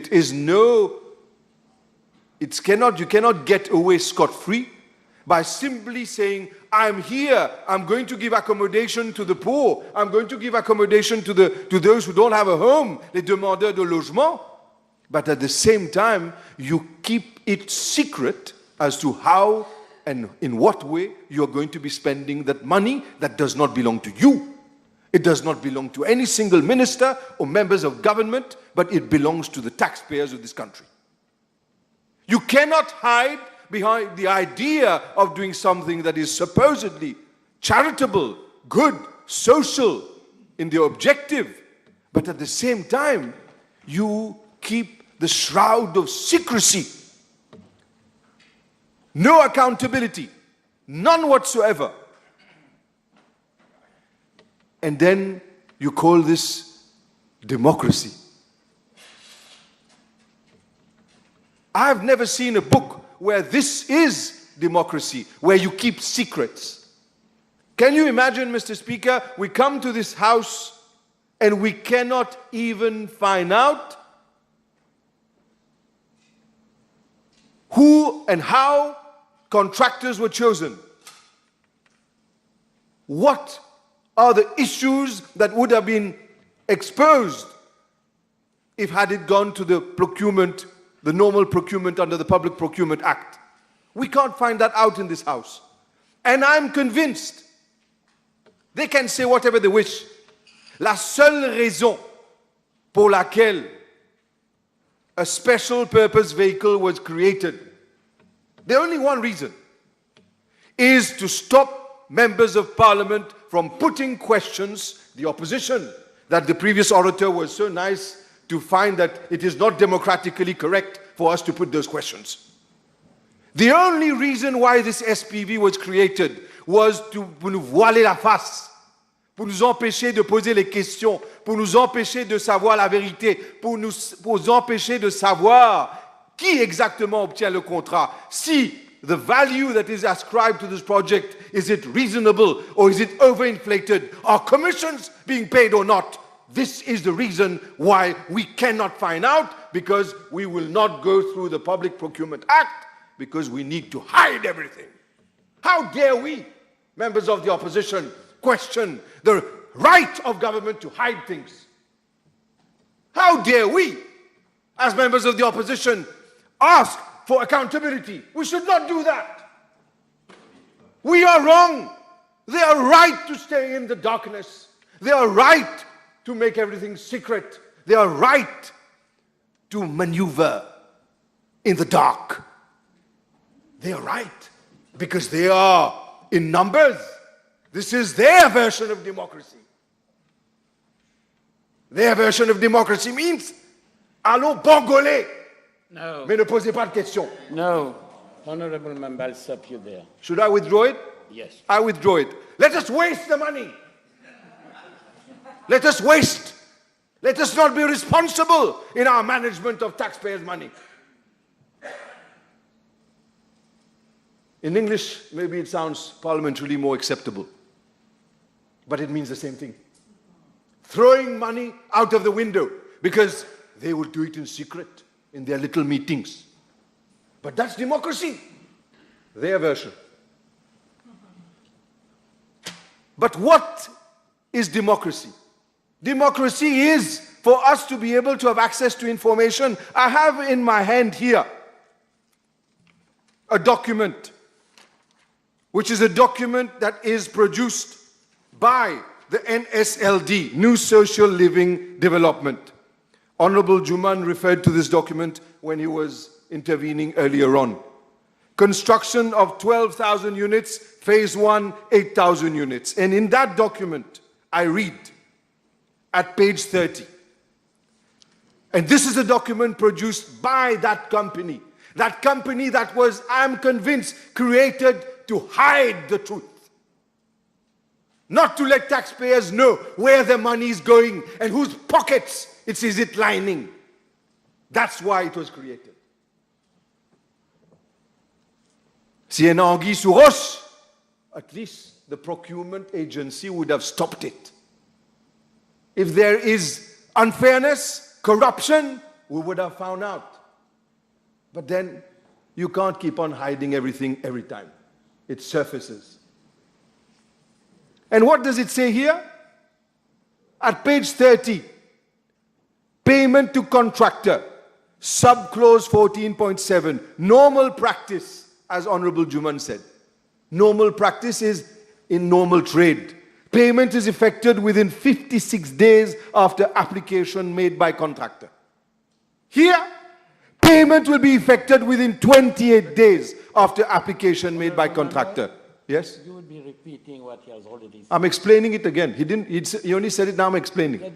Go through it rapidly because he has already stated that. No, he stated it, but he didn't explain. Explain it. I'll explaining now. Yeah. What this shows is favoritism that is being given by government, the NSLD, to contractors, and these favorable terms. No, Honorable Member, favoritism given by government to contractors. Withdraw that sentence completely. Please. I do not know why I should withdraw, but just to please you, I'll withdraw. No, don't comment. I'll please you. I'm here just to regulate the business of the House. Yes, regulate. I am a victim myself. Of what? Regulating. You are a victim? Mr. Speaker, I'd love to be a victim. I am just regulating the business of the House. This sentence cannot be accepted in the House. Please withdraw it unconditionally. I withdraw. Sit down. And please. Yes. So I withdraw it unconditionally. I'll go another word now. Please. Yes. Don't talk like this to me. Sit down and no. We are good friends. Maybe the population doesn't know the depth of our friendship. They make mistakes. With such friendship, who needs enemies? But I would Anyway. don't talk like this. No worry, don't worry. Please, don't worry. Sit down. Yeah. So, now that everyone's sitting down.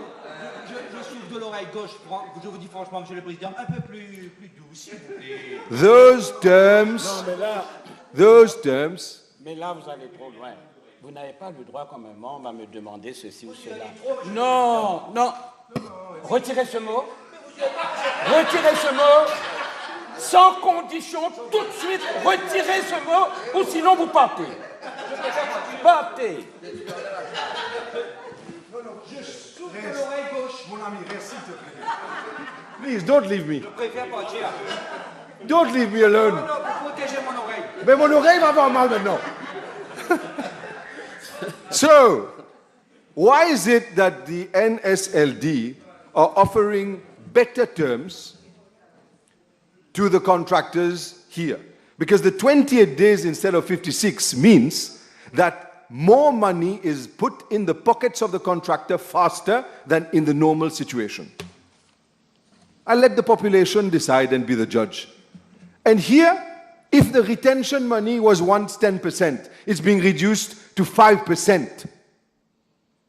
What does that mean? Once again, it means that there will be less money in order to correct defects during the defect and liability period.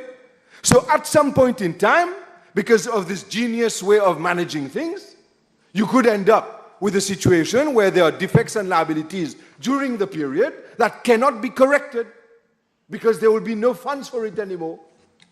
And something else which struck me in this matter is the price adjustment clause, subclause 13.8, It says here, price adjustment allowed for up to a maximum of 2% of the contract amount payable as from day 366. And I just wanted to go to mathematical calculation. What is 2%? 2% of 30 billion, as Honorable Leader of the Opposition says. 30% of 2% of 30 billion is 600 million. So you could have an adjustment of 600 million already provided for in the contract. But do we know that from our workings in Parliament? Have we been provided this information par les maîtres de ce gouvernement?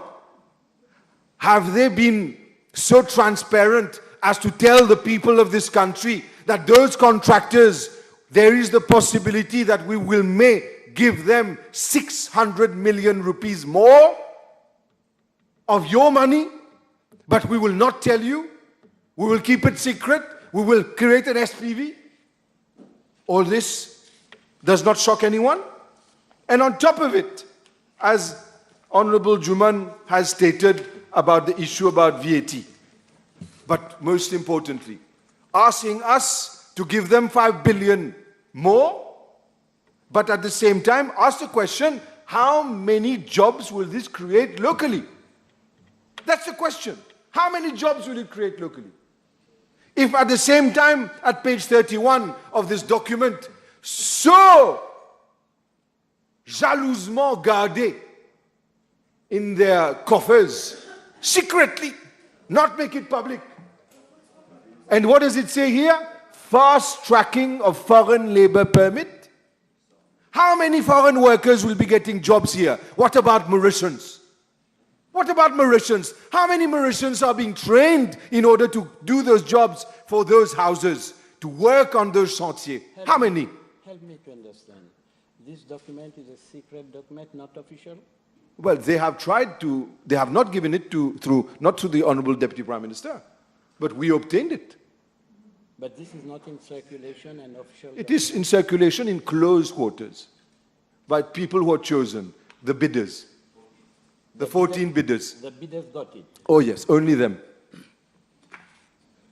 In other words, all conditions and decisions are already taken in the back of the people who are to pay for the project. The people of Mauritius have no say in it. It's behind their back that VAT is being exempted from the project. It's behind their back that foreigners are given priority to come and work on those chantiers. It's behind their back that Mauritian citizens are not being trained, or failure to train them in order to take up those jobs. Our youth, where unemployment, the rate has exploded, we don't give them the opportunity to be trained to go and work on those sites. And worst of all, this government talks about being so caring about workers. On-site dormitories? The regulations, my good friend the Minister of Labour knows, does not allow on-site dormitories. Why does the ILO say that on-site dormitories is not allowed? Because we cannot make a worker live where he works and work where he lives. This is called a minimum de respect. Human rights, that he lives somewhere else, not on the site of construction. Here, we are going to treat those workers as cattle. We are going to make them sleep where they work and work where they sleep. This is what this government, caring government, that the previous orator said, democracy. She knows what democracy is and we don't. This is her version of democracy. Make the worker sleep where he works and works where he sleeps. Waiving of fees for work permits. What more do we want to give those contractors? Work permits, you will not pay for it anymore. Whereas les petites et moyennes entreprises qui ont vraiment besoin de travailleurs, par exemple les boulangeries, eux, ils doivent payer. Par exemple, ceux qui sont dans l'agriculture et qui n'ont pas de main-d'œuvre à travailler dans les champs, eux, ils doivent payer le work permit fees. Mais par contre, ceux qui vont se faire des milliards, ils n'ont rien à payer comme TVA, ils n'ont rien à payer comme work permit fees.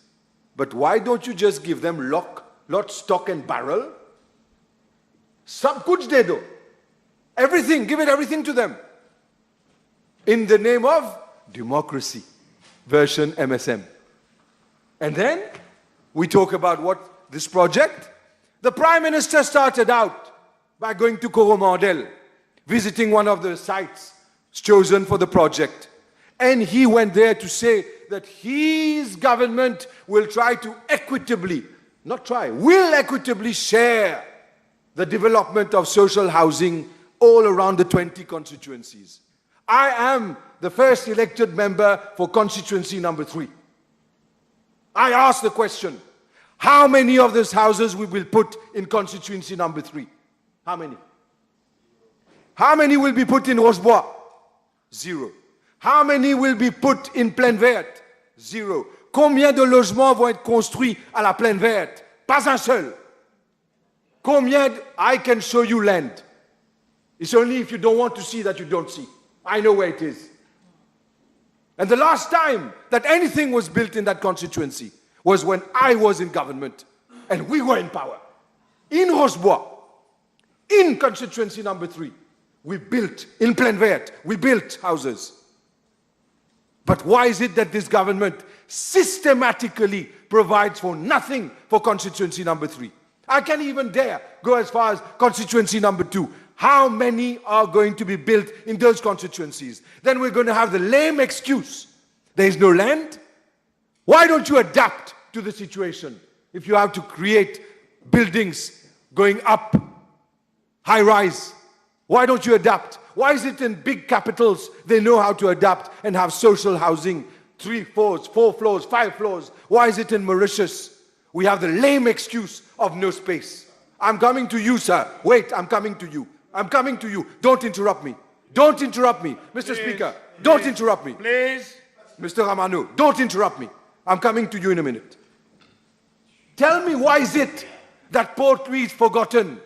Is it because the MSM has been systematically kicked during elections by constituencies in poetry? Because they have not obtained the votes, they decide not to develop poetry? Let's reject poetry. Allons oublier Paul lui. Pas de maison à Paul lui. But now, you made your point. I agree with you. You have a point. I know. Where there are no indication that houses are being built to your satisfaction. You made your point. But when you go and say that the MSM has been kicked in constituency number 3 and all, they have, the government side will have their reply. They will have their reply. But let's be fair. Stop it there. I could have used another Move on, move on. I could have used a worse word than kick. So I'm being fair. So, to be honest, the government has shown that they're consistent. Ever since this government is in power, and I talk about 2014, it has done nothing for the housing situation in the district of Portly. Nothing. They have had many ministers. They've even have a deputy prime minister now. They have done nothing and plan to do nothing pour le district de Port-Louis. Que ce soit clair, que ce soit bien compris. Le gouvernement décide de prendre volontairement la décision de bouger l'électorat de la circonscription numéro 3, de la circonscription numéro 2 et des Port-Louisiens et de les envoyer dans d'autres circonscriptions. This is called gerrymandering. And I believe that this is done on purpose. No, I don't think. That's my opinion. No. Am I not allowed to have an opinion? You're making a good speech, but I know I am. Don't exaggerate. There is no gerrymandering and all this. There's no? Try to be honest. I am being honest. You are honest. I can also say the same thing. Try to be honest, sir. Yes, I am honest. So am I. Honest. I am backed by the standing order. So am I. Yeah. So am I. I'm telling you, don't do demagogy. This is not demagogy. It's not demagogy. I'm convinced about what I'm saying. Come directly to the subject. It's a question of constructing 8,000 houses throughout the island. If you are against, you can criticize, but government has the right to bring the bill, and government has the right to put forward its policy, but within a standing order. I am doing it within standing order. I've been here long enough to know that. Now, let me say something else. Why is it, therefore, Why is it therefore, for instance, in Rochebois, pourquoi on ne voit pas des maisons construites là-bas à Rochebois, quand il y a de la place? Pourquoi il n'y a pas de maisons construites à Camp-Yolof, quand il y a de la place? Ils ne veulent pas voir. Why is it that even in constituency number 2, nothing? Why is it? So let me say one thing. The government wants us to stand by their side, to give them 5 billion rupees more. How can I, in the name of decency, put my name next to this approval when they have completely been unknowingly insulted my constituency by not providing a single social house to a single member of that constituency in that constituency? How can I do that? What explanation will I give to them? And Honorable Ramano is talking about their whole... And before I go to Honorable Ramano, this is how competent this whole company is. This new social living development. Already they're talking about 8,000 houses instead of 12,000. Go to their website. Go to their website. It's still talking about 12,000. It's still saying it's the vision of government. It's still saying that's their mandate. They still haven't updated their site. If a website you can't even update, you're going to tell us to trust you with 30 billion rupees? A website you can't even manage, you want us to give you 5 billion rupees more? I won't even give you 5 cents. And what about the consultants who were paid 300 million? I'd like the Deputy Prime Minister to say, 500? What? You know, once you've gone above 100 million, so what? It's not their money. What about them when they were given that money? Why were they given that money? Why was it cancelled? Why was it scrapped? Why do we have to start anew? But the big question que la population veut savoir, c'est qu'il n'y a pas de responsable. Quand l'argent de la population est jeté par la fenêtre, il n'y a pas de responsable. There's no accountability. Who cares? It's not their money. So you mean to say no minister is responsible? Is this how this government manages the affairs of the state? No one is responsible for throwing out more than 300 million rupees, and it's wasted, and we will receive nothing in return for that money. Move on. I do have to, because it stinks. Please. I must move on. It stinks. Feel free, move on. I know. And now, Honorable Ramano is standing by this project of in Deux Frères. I'm for that project. I'm totally for that project. I think it is a great project. Thank God I can make a difference between Honorable Ramano and Honorable Obigado. Him, I understand how it is something which he should stand by, and I will commend him for that. However, I ask him not to repeat the same mistakes as his other colleagues. Because until today, we do not know who has obtained the contract. We do not know how much the contract is costing.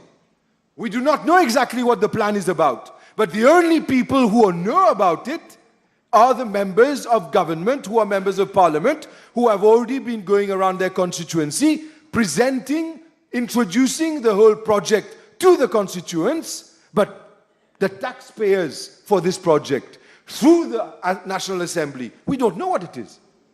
So in other words, the taxpayers are paying members of government to do their politics. But it's not a question of seeking our permission, our views, our opinion, in order to give them our approval. You ask for our approval, but you do not tell us the details.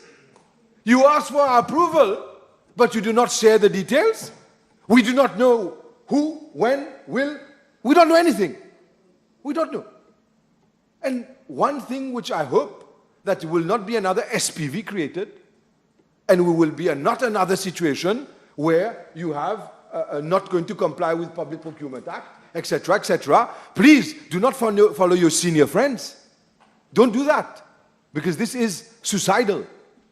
Because right now, Mr. Speaker, sir, what is clear? what is very clear. When I read, when the Honorable Leader of the Opposition said at the beginning of his intervention, what did he say? He said that he did not know even who this chairman of the NSLD was. He did not know who it was. We don't even know his CV. We don't even know who is that person. He is not accountable to anyone here. They are the ones who are chosen by those who are in charge. Ils sont choisis. And then I did some research. I wanted to know very rapidly who he was. Who is that person? Mr. Ehsan Abdul Rahman. No, don't mention name, please. No? This morning, the leader of the opposition All right. committed a big mistake. But it's already These gone now. people are human beings. You may be against a government, against government policy. These people, they are human beings. Please, you know the rest. So am I. He is now an officer who's paid with public funds. Yeah, but don't mention names. This isn't standing orders, no? Okay, the one I named just now, I shall give him initials now. Mr. E.A.R. Ear. Mr. E.A.R. I hope he's all ears now. I hear in an interview that he gave on the 1st of February 2019 in Defi Media. He gave an interview. And what did he say then? He talked about his shock about la situation politique à l'île Maurice. And he talked about, he said, mon constat est triste et impitoyable. He said, je vais même plus loin. Nos acteurs politiques sont aujourd'hui, en 2019, aujourd'hui, le même Premier ministre, aujourd'hui, otages de la logique castéiste et communaliste. He must be a good man. In fact, he must be a good man. Because ever since those days, he saw clearly through this government. And the good thing about this government, at least we know that they are constant in their ways. They don't change. Try to have a silver lining on anything, Deputy Prime Minister may. Try to do whatever you wish. But today, the fact remains, is I cannot stand by such a despicable piece of legislation. In this temple of democracy, we are put before a fait accompli. On top of it, we are not shared with documents, be it by Honorable Ramano, qui va post, after having presented the bill, after giving me an opportunity to debate, then he says, I will explain when I talk. But you should have explained before I talk, not afterwards. Before this is the role of this member of parliament, to get the information before we debate, and not to debate simply for the sake of opening my mouth and making noise. This is to understand what democracy is. You may smile as much as you want, but this is not democracy. This is an insult to democracy. And what's even more insulting is when the Minister of Finance talks about Section 105 of the Constitution. Section 105 of the Constitution. That he is duty bound to bring this bill to Parliament in order to appropriate that sum of money. Very true. But what the Minister of Finance, when he opened the door, when he mentioned the Constitution, he introduced the debate by referring to that Constitution. Where is it said in the Constitution that we should obligatorily bring this bill on a Tuesday? When? When does it say that? I read the Constitution. I don't see it mentioned there. So not only do they hide and make all their moves secret, and it is quite normal, therefore, for the population to believe. But Honourable Member, yes? I think you are going a bit too far. You're causing, aspersions and imputing motives. What motives? Don't put question to the chair. Okay? The chair has to be very clear. Yeah, I am clear. Clearer than that. No, don't discuss. Listen. Listen. And don't say any word. You know, when you say government is doing this and doing that, you're just imputing motives, hiding and whatever. Government is a democratically and constitutionally elected government. In the practice of all governments, Labour government, MMM government, MSM government, all governments have come with this exercise. And so, come on, please. And so, this is a common practice. What we are debating is whether government's request for aid, for funding 8,000 houses throughout the country, should this be done or not? You may be against, you may criticize, but don't impute motives. You continue now. So as I was saying, the government has done everything not to make things transparent. And this is a very constructive criticism. Because had the government wanted to make things transparent, they would not have created a special purpose vehicle. And also this has been said by yourself 3 times. Okay, This has been I was said about by to say it the other 4th members time, yeah. so many times. So don't continue to repeat yourself. The time is not my time. The time is the time of the House, the time of Parliament. Don't waste time. Don't lose time. Move on. You're a good barrister. Move on. You should have many arguments. Why come back to few arguments and turn around those arguments again and again and again? To understand, you have to repeat. Please, continue. You see, Mr. Speaker, very often, in order for people to understand, and here I am speaking on behalf of people who have elected me, and I'm an elected member of Parliament, and those who have elected me and those who have elected us, they rely on us to be able to make sure that whatever we're saying is not simply for the sake of saying it, and that we have government in front of us who will at least pay heed to what we're saying. Those concerns of ours are not concerns that belong to us personally. Those are concerns of the people of this country. And let us not forget that when you put the opposition together, we are more representative, percentage-wise, of the government sitting there in minority. So when the opposition in its great majority says what we're saying, it is in fact the people of this country saying it, the great majority of it. So in those circumstances, sometimes I do apologize, sir. We need to repeat. I do agree. You're right, Mr. Speaker. Standing Order says you should not repeat arguments already stated. But when you have people who have difficulties in comprehending and do not want to comprehend, you have some time to say it again with the only hope that they would make the effort of understanding. This is an insult, honorable members. Is it? Every member here is democratically elected, having the same right. Yes. They don't have difficulties. You don't have difficulties to understand. Nobody has difficulty to understand. No, honorable member, this is not logic, what you're saying. This is not. It's not question of your logic. It is Parliament's logic and standing order. What you're saying, people, elected members, do not understand. No. No? No, don't say that. Please continue. You see, I'm listening to the Honourable Minister of Finance insulting himself. I don't know why he does that. You should. I know you're confused, and you're trying to auto-flagellate yourself. Better not talk among yourselves. I've never seen you as that. Don't do Better not that. talk among yourselves, please. Yes, yes. Honourable member. So what I'm saying try again to finish your is speech, I think. I would like. You made almost all the Yes, points yes. you had. What I would like now, therefore, to conclude by saying is that the Honourable Minister, Deputy Prime Minister, the issue that he has to deal with today is quite straightforward. I am aware that even in government there are people who do not agree with this project. I am aware. You see, and those who look at the back are the ones who know exactly whom I'm talking about. They look at the back pretending it's not them. I know for a fact that ministers who pretend that they are for are against. They do not like it that there is no transparency, and I know. So let us basically be very careful.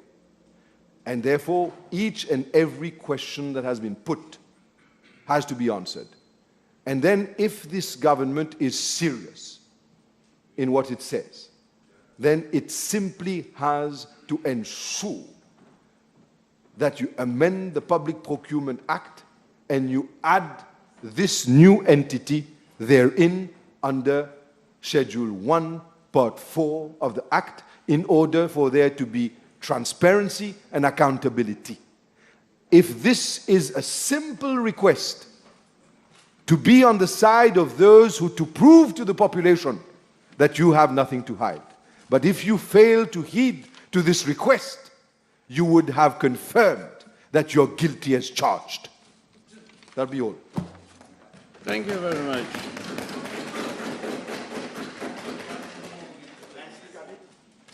Honorable Ramano.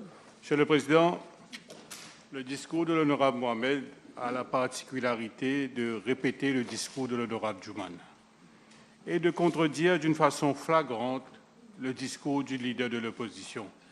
Comme le dit si bien un ancien leader de l'entente de l'espoir, les objets commencent à mettre de l'ordre dans un banc des autres. Mr. Speaker, sir, my intervention will be based mainly on the Deux Frères waterfront project, and I will be speaking also on the sustainable aspect of the housing project. At the very outset, I would heartfully thank the Prime Minister, Honorable Pravin Kumar Jagnat, for his pivotal leadership, unflinching commitment, and his strong belief in the fact that environmental protection and economic development cannot be dissociated. I would also like to express my deepest gratitude to the Minister of Finance, Economic Planning and Development, Dr. the Honorable Ranganaden Padayachi, for provision of financial support to the tune of 417 million rupees for the Deux Frères waterfront project, as well as support for other environmental projects, despite the difficult economic context, which has been negatively impacted by the Russia-Ukraine conflict and the effects of the COVID-19 pandemic. The implementation of this project once more demonstrates the commitment of the government towards sustainable development and the urgency to address adverse impacts of climate change. Mr. Speaker, sir, today humanity is facing a triple planetary crisis: climate change, biodiversity loss, and pollution. These intertwined challenges are threatening the health of the planet, well-being and survival of millions of people around the world, thereby jeopardizing countries' capabilities to achieve the sustainable development goals and targets. Mauritius is no exception. Even more so, it is vulnerable as a result of its inherent environmental vulnerabilities associated to small island developing states. Mr. Speaker, sir, as a small island developing state, Mauritius is at the front line of the prevailing global climate crisis. Mauritius is recognized as one of the most vulnerable and exposed countries. According to the World Risk Report 2022, Mauritius was classified as the 107th country at risk to natural disasters, geographically located in an active tropical cyclone basin. We are highly exposed to disaster and climate risk. The region is already experiencing more intercyclones, such as Cyclone Freddy, an exceptionally long-lived, powerful, deadly storm which affected the several countries recently, and the recent flash flood episodes which occurred around end of January and early February this year. Mr. Speaker, sir, the coastal zone of Mauritius is a key resource that supports various economic activities, such as recreation, tourism, fisheries, trade, and industry. Besides providing socio-economic opportunities, the coastal zone also protects the island from ocean waves during storm surges and also adverse climatic conditions. The beaches are of great importance, partly as an integrated part of the marine, coral, and lagoon environment, and partly as an important landscape resource for the tourism industry. Accentuated beach erosion and shoreline degradation are major environmental problems faced by the coastal zone of Mauritius over the recent years as a result of the increasing impacts of climate change, such as sea level rise, acidifying ocean, rising sea surface temperature causing coral bleaching and mortality, an increase in frequency and intensity of extreme weather events, Mauritius is experiencing an accentuated sea level rise of 5.6 millimeters per year, which is almost twice the global average of 3.3 millimeters per year, and is severely worsening beach erosion. Moreover, lagoon corals and the reef barrier are suffering from recurrent coral bleaching events due to increasing sea surface temperature, leading to a decrease in their protective function against the forces of high waves and also their sand regeneration capacity. The loss in the biofunction of corals is further accentuating beach erosion. One of the most visible consequences of beach erosion is the loss of prime beachfront for the tourism industry and leisure for the population, as well as damage to infrastructure, resulting in the decline of the scenic view and attraction of the coastal destination. Beach erosion, as has been mentioned by my colleagues, has shrunk the width of beaches to up to 20 meters over the last decades. Degraded beaches with exposed roots and escarpments and damaged coastal infrastructure represent serious hazards to beach users and visitors, especially to children and elderly. According to the Disaster Risk Reduction Strategic Framework and Action Plan, a projected increase in mean annual temperature extremes, coupled with beach erosion, can lead to a reduction in tourist arrivals, accounting for a revenue loss of up to $50 million USD by 2050. This is a very conservative estimate. Mr. Speaker, sir, as beach erosion is driven by complex natural processes and exacerbated by human impacts, finding the best solution requires detailed site assessment and expert studies based on the following main criteria: site location, wave climate height of near-shore waves and waves during extreme weather, current pattern, bathymetry, topography, land use pattern, socioeconomic status, fishing, tourism, ecological status, like status of reefs, ecologically sensitive areas, infrastructure and amenities at risk such as coastal road and residential buildings, site vulnerability to sea level rise, risk to flooding, and drainage aspects. Design of rehabilitation measures also take into consideration the principles of reef-to-ridge approach and ecosystem-based management, which focus on integrating nature-based solutions to the erosion problem, such as mangrove plantation, seagrass restoration, and reef restoration to increase the resilience of the reef barrier, which is greatly affected by coral bleaching and losing its sediment generation capacity to replenish the sandy beaches.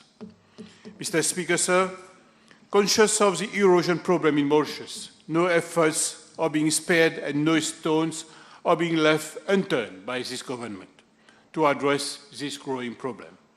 Coastal protection and rehabilitation works have been a high priority on my ministry's agenda, and we have a continuous beach rehabilitation program to address coastal erosion in an integrated manner to increase the resilience of the coastal zone to the impacts of climate change and sea level rise, and to safeguard natural assets for the benefit of citizens and the tourism industry. The program is funded under the National Environment and Climate Change Fund. Site-specific coastal protection and rehabilitation works are being implemented using mixed approaches, depending on site specificities and sensitivities, and taking into consideration eco-based management and nature-based solutions such as mangrove plantation, seagrass restoration, and reef restoration to increase the resilience of the reef barrier. Over the last 8 years, some 35 priority eroded sites over 13 kilometers have been rehabilitated to the tune of 1 billion rupees. And for the year 2022-2023, 182 million have been earmarked under the National Environment and Climate Change Fund for coastal rehabilitation. Presently, coastal protection works are ongoing over 2 kilometers along the southeast coast, from Bambou-Veilleux to Anjoncé, Bois des Amourettes, and also are expected to be completed by July 2023. Still on the east coast, works have been completed at Pointe-aux-Feuilles to Grand Sable, Providence, Petit Sable to Bambou-Veilleux. And for the coming 5 years, some 20 kilometers of eroded shoreline will be rehabilitated, and 21 priority sites, including De Frères, and other works are estimated at some 3.5 billion rupees. Mr. Speaker, sir, the southeast coast of Mauritius, also known as the Wild Coast, is among the most pristine coastal areas of the island. It offers magnificent views of the coast belt in between the mountains and the sea. The livelihood of the inhabitants is highly dependent on fishing and tourism. However, with the advent of climate change and sea level rise, the coast is being impacted by beach erosion, leading to shoreline degradation and putting amenities at risk. Mr. Speaker, sir, these sites for which works have been completed or for which detailed assessment is underway were identified under the 3-year technical assistance from the government of Japan through the JICA, Japan International Cooperation Agency, for the project Capacity Development on Coastal Protection and Rehabilitation in the Republic of Mauritius. Under this project, an island-wide coastal survey was effected by experts in 2014. Site observations have shown that the southeast coast, including De Frères area, is low-lying at several locations and is vulnerable to the impacts of high waves, leading to beach erosion, wave overtopping, and inundation of the coastal road and adjoining coastal residences. After sand extraction from the lagoon was banned in 2001, the ex-sand landing platforms at De Frères became dilapidated, and the adjacent areas have suffered a socio-economic and environmental decline. Observations made on site have shown that the shoreline at De Frères is being impacted by erosion.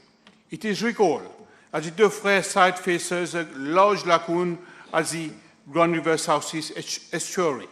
It extends approximately 900 meters north from De Frères village up to the interbank ferry boat landing within the inner estuary and incorporates the ex-sand landing station. Mr. Speaker, sir, the De Frères waterfront project is in line with the policies and strategies of government, which is geared, among others, towards enhancing resilience and adapting to climate change impacts. The project aims at addressing coastal erosion in an integrated manner and to increase the resilience of the coastal zone in that area to the impacts of climate change and sea level rise, and to safeguard natural assets for the benefit of citizens and the tourism industry. In addition to the coastal protection measures and facilities being provided, the whole De Frères village and neighboring regions will benefit from the renewed socio-economic activities and will be generated by the tourist activities given the location of the De Frères village, which lies on the southwest bank of the estuary of the Grande Rivière Sud-Est. The De Frères waterfront will become the main nodal point for many activities for tourists and the local public, including visits to the Grande Rivière Southeast waterfalls and the offshore Île aux Cerfs. The nearest point of the fringing reef lies about 3.6 kilometers from the shoreline of De Frères waterfront, and the reef shelters the shoreline within the lagoon from the predominant southeastern swell waves generated in the open ocean. Thus, in both non-cyclonic and cyclonic conditions, short-period sea waves generated within the lagoon by wind are generally larger than the long-period swell waves reaching the Deux Frères waterfront. Due to the funnel shape of the coastline into the Grande Rivière Sud-Est estuary, which amplifies the storm surge, its still water levels during storm surges are higher at Deux Frères waterfront than at some other sites along the southeast coast. Mr. Speaker, sir, the region of Grand Port has some 111,000 inhabitants and impresses with its tranquility. There are some 321 registered fishers in this region. Some 33 artisanal fishing boats are moored at Deux Frères. The village of Deux Frères is today a nodal point for many activities for tourists and the local public, including visits of the Grande Rivière Sud-Est waterfalls and the Île aux Selves island. The nearby tourist resort are Anaïta Golf and Spa Resort and the Laguna Beach Hotel and Spa, located at some 565 meters and 825 meters respectively. There are about 23 catamarans and 70 speedboats transit through Deux Frères on a daily basis. The catamaran and speedboat are estimated to carry about 1,200 passengers daily. Mr. Speaker, sir, at the moment there is no dedicated place where passengers can board on catamaran. The transfer of passengers to catamaran are being done by speedboats in the lagoon, which is very risky. It is recalled that there was a transboarding accident in the past which caused 3 deaths and 4 injured. Mr. Speaker, sir, on the 26th of October 2016, pursuant to a tender exercise, my ministry contracted the consultancy services of GIB Mauritius Limited to undertake assessment and propose site-specific measures for coastal protection, both on land and at sea, to circumvent beach erosion and severe degradation of the coast as a result of adverse impacts of climate change at 13 eroded sites, including Deux Frères. Further to discussion with the Ministry of Finance, Economic Planning and Development, my ministry broadens the scope of works for the Deux Frères waterfront project to include amenities such as kiosks, benches, parking area, children playground, tuck shops, as well as upgrading of access road and drainage works, amongst others, within the existing consultancy service awarded to GIB Mauritius Limited. Given that the proposals entailed works both at land and at sea, the consultant was required to formulate a master plan which would include the detailed project components, its broad environmental impacts and budget estimates prior to embarking on the preliminary design and environment impact assessment, amongst others. Financial clearance to conduct the master plan was obtained in 2018. A master plan for the construction, therefore, was submitted in March 2019, and in November 2020, pursuant to the tender exercise, my ministry awarded a 30-month consultancy service to GIB Mauritius for surveys, geotechnical investigation, design, environmental impact assessment, preparation of tender document, management of construction contract, and supervision works which from funds made available under the National Environment and Climate Change Fund. The contract amount of the consultancy services is 23.4 million rupees, including VAT. The consultant submitted the preliminary design report on the 16th of November 2021, and the preliminary design report outlined the engineering design criteria and methodologies that were adopted for conducting the various field surveys, hydrodynamic modeling, and the preliminary design of the various components on the basis of users' functional requirements and the interpretation of the surveys, geotechnical and other investigations. The tide levels at Deux Frères over the last half a lunar cycle was measured by the consultant and analyzed to obtain an estimate of the lowest low water level at the site.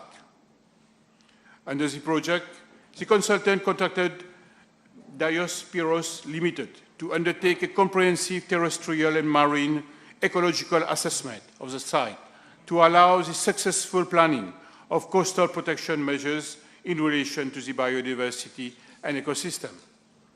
The assessment comprised terrestrial and marine surveys of the coastal and lagoon ecosystems to identify the composition, diversity, and health functions, integrity, endemicity of biodiversity present.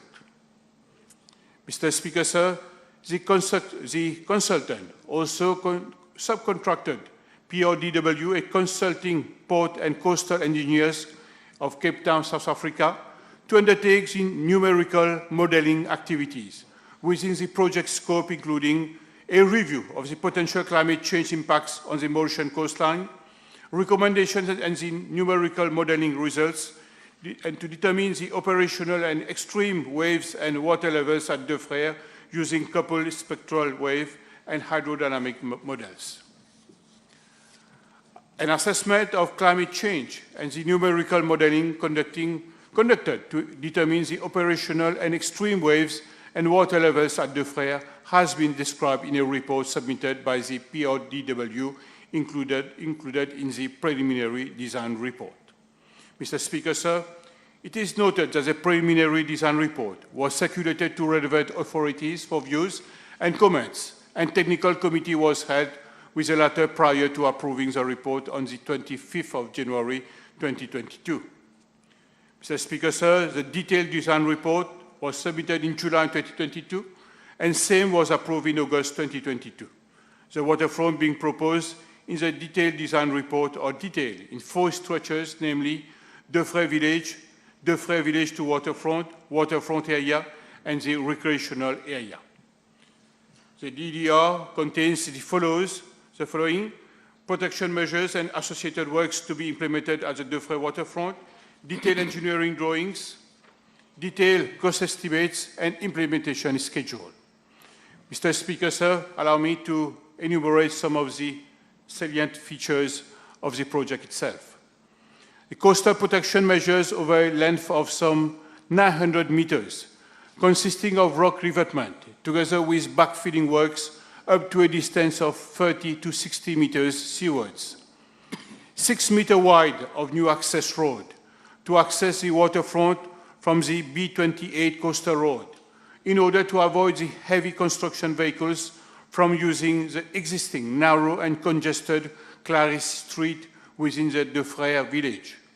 Parking facilities for 30 cars and 8 buses, 5-meter wide esplanade for pedestrian and leisure activities, perch beaches for leisure purposes, 2-meter wide walkway and pedestrian access from existing roads to the proposed walkway, 3-meter wide cycle track within dual carriageway with access to existing Clarisse Street, cycle stand facilities, 2 pedestrian staircases to the sea, water points, toilet facilities, 20-meter long and 5-meter wide shallow boat ramp to allow removal of boats, low-level platform for approximate 1,000 square meters of boat careening and boat storage, 30 ecological mooring pins for fishermen boats, fish quay, 165 meters of for tourist boats within a sheltered basin protected by mini breakwater. Provision of access including wheelchair access between the upper and lower platforms. Housekeeping comprising benches and lighting. Green areas with grass selected trees. Extension of the children's playground by an area of about 200 square meters. Storm water drainage and culvert extension. An area of approximately 1,050 square meters reserved for the future development of the post of the National Coast Guard. A reserve frontage of approximately 40 meters in the lee of the breakwater for National Coast Guard to design and build their berthing facility. An upper platform providing approximately 1,150 square meters dedicated to commercial outlets and tuck shops. Reinstatement of existing boat ramp as a ferry boat landing station and an area of 600 square meters earmarked for future development. Mr. Speaker, sir, the coastal protection measures proposed have been designed to have a design life upwards of 50 years, during which time-critical overtopping discharges and volumes would not exceed acceptable levels defined in technical guidelines as appropriate to operating functions. Based on previous experience, the consultant has indicated that rock suppliers in Mauritius for the rock revetment works can supply standard gradings defined in European Standard EN 13383. However, these standard gradings have been derived to shoot rock obtained from a crushing plant, which is not the case in Mauritius, where the larger rock sizes are normally collected from the sugarcane fields.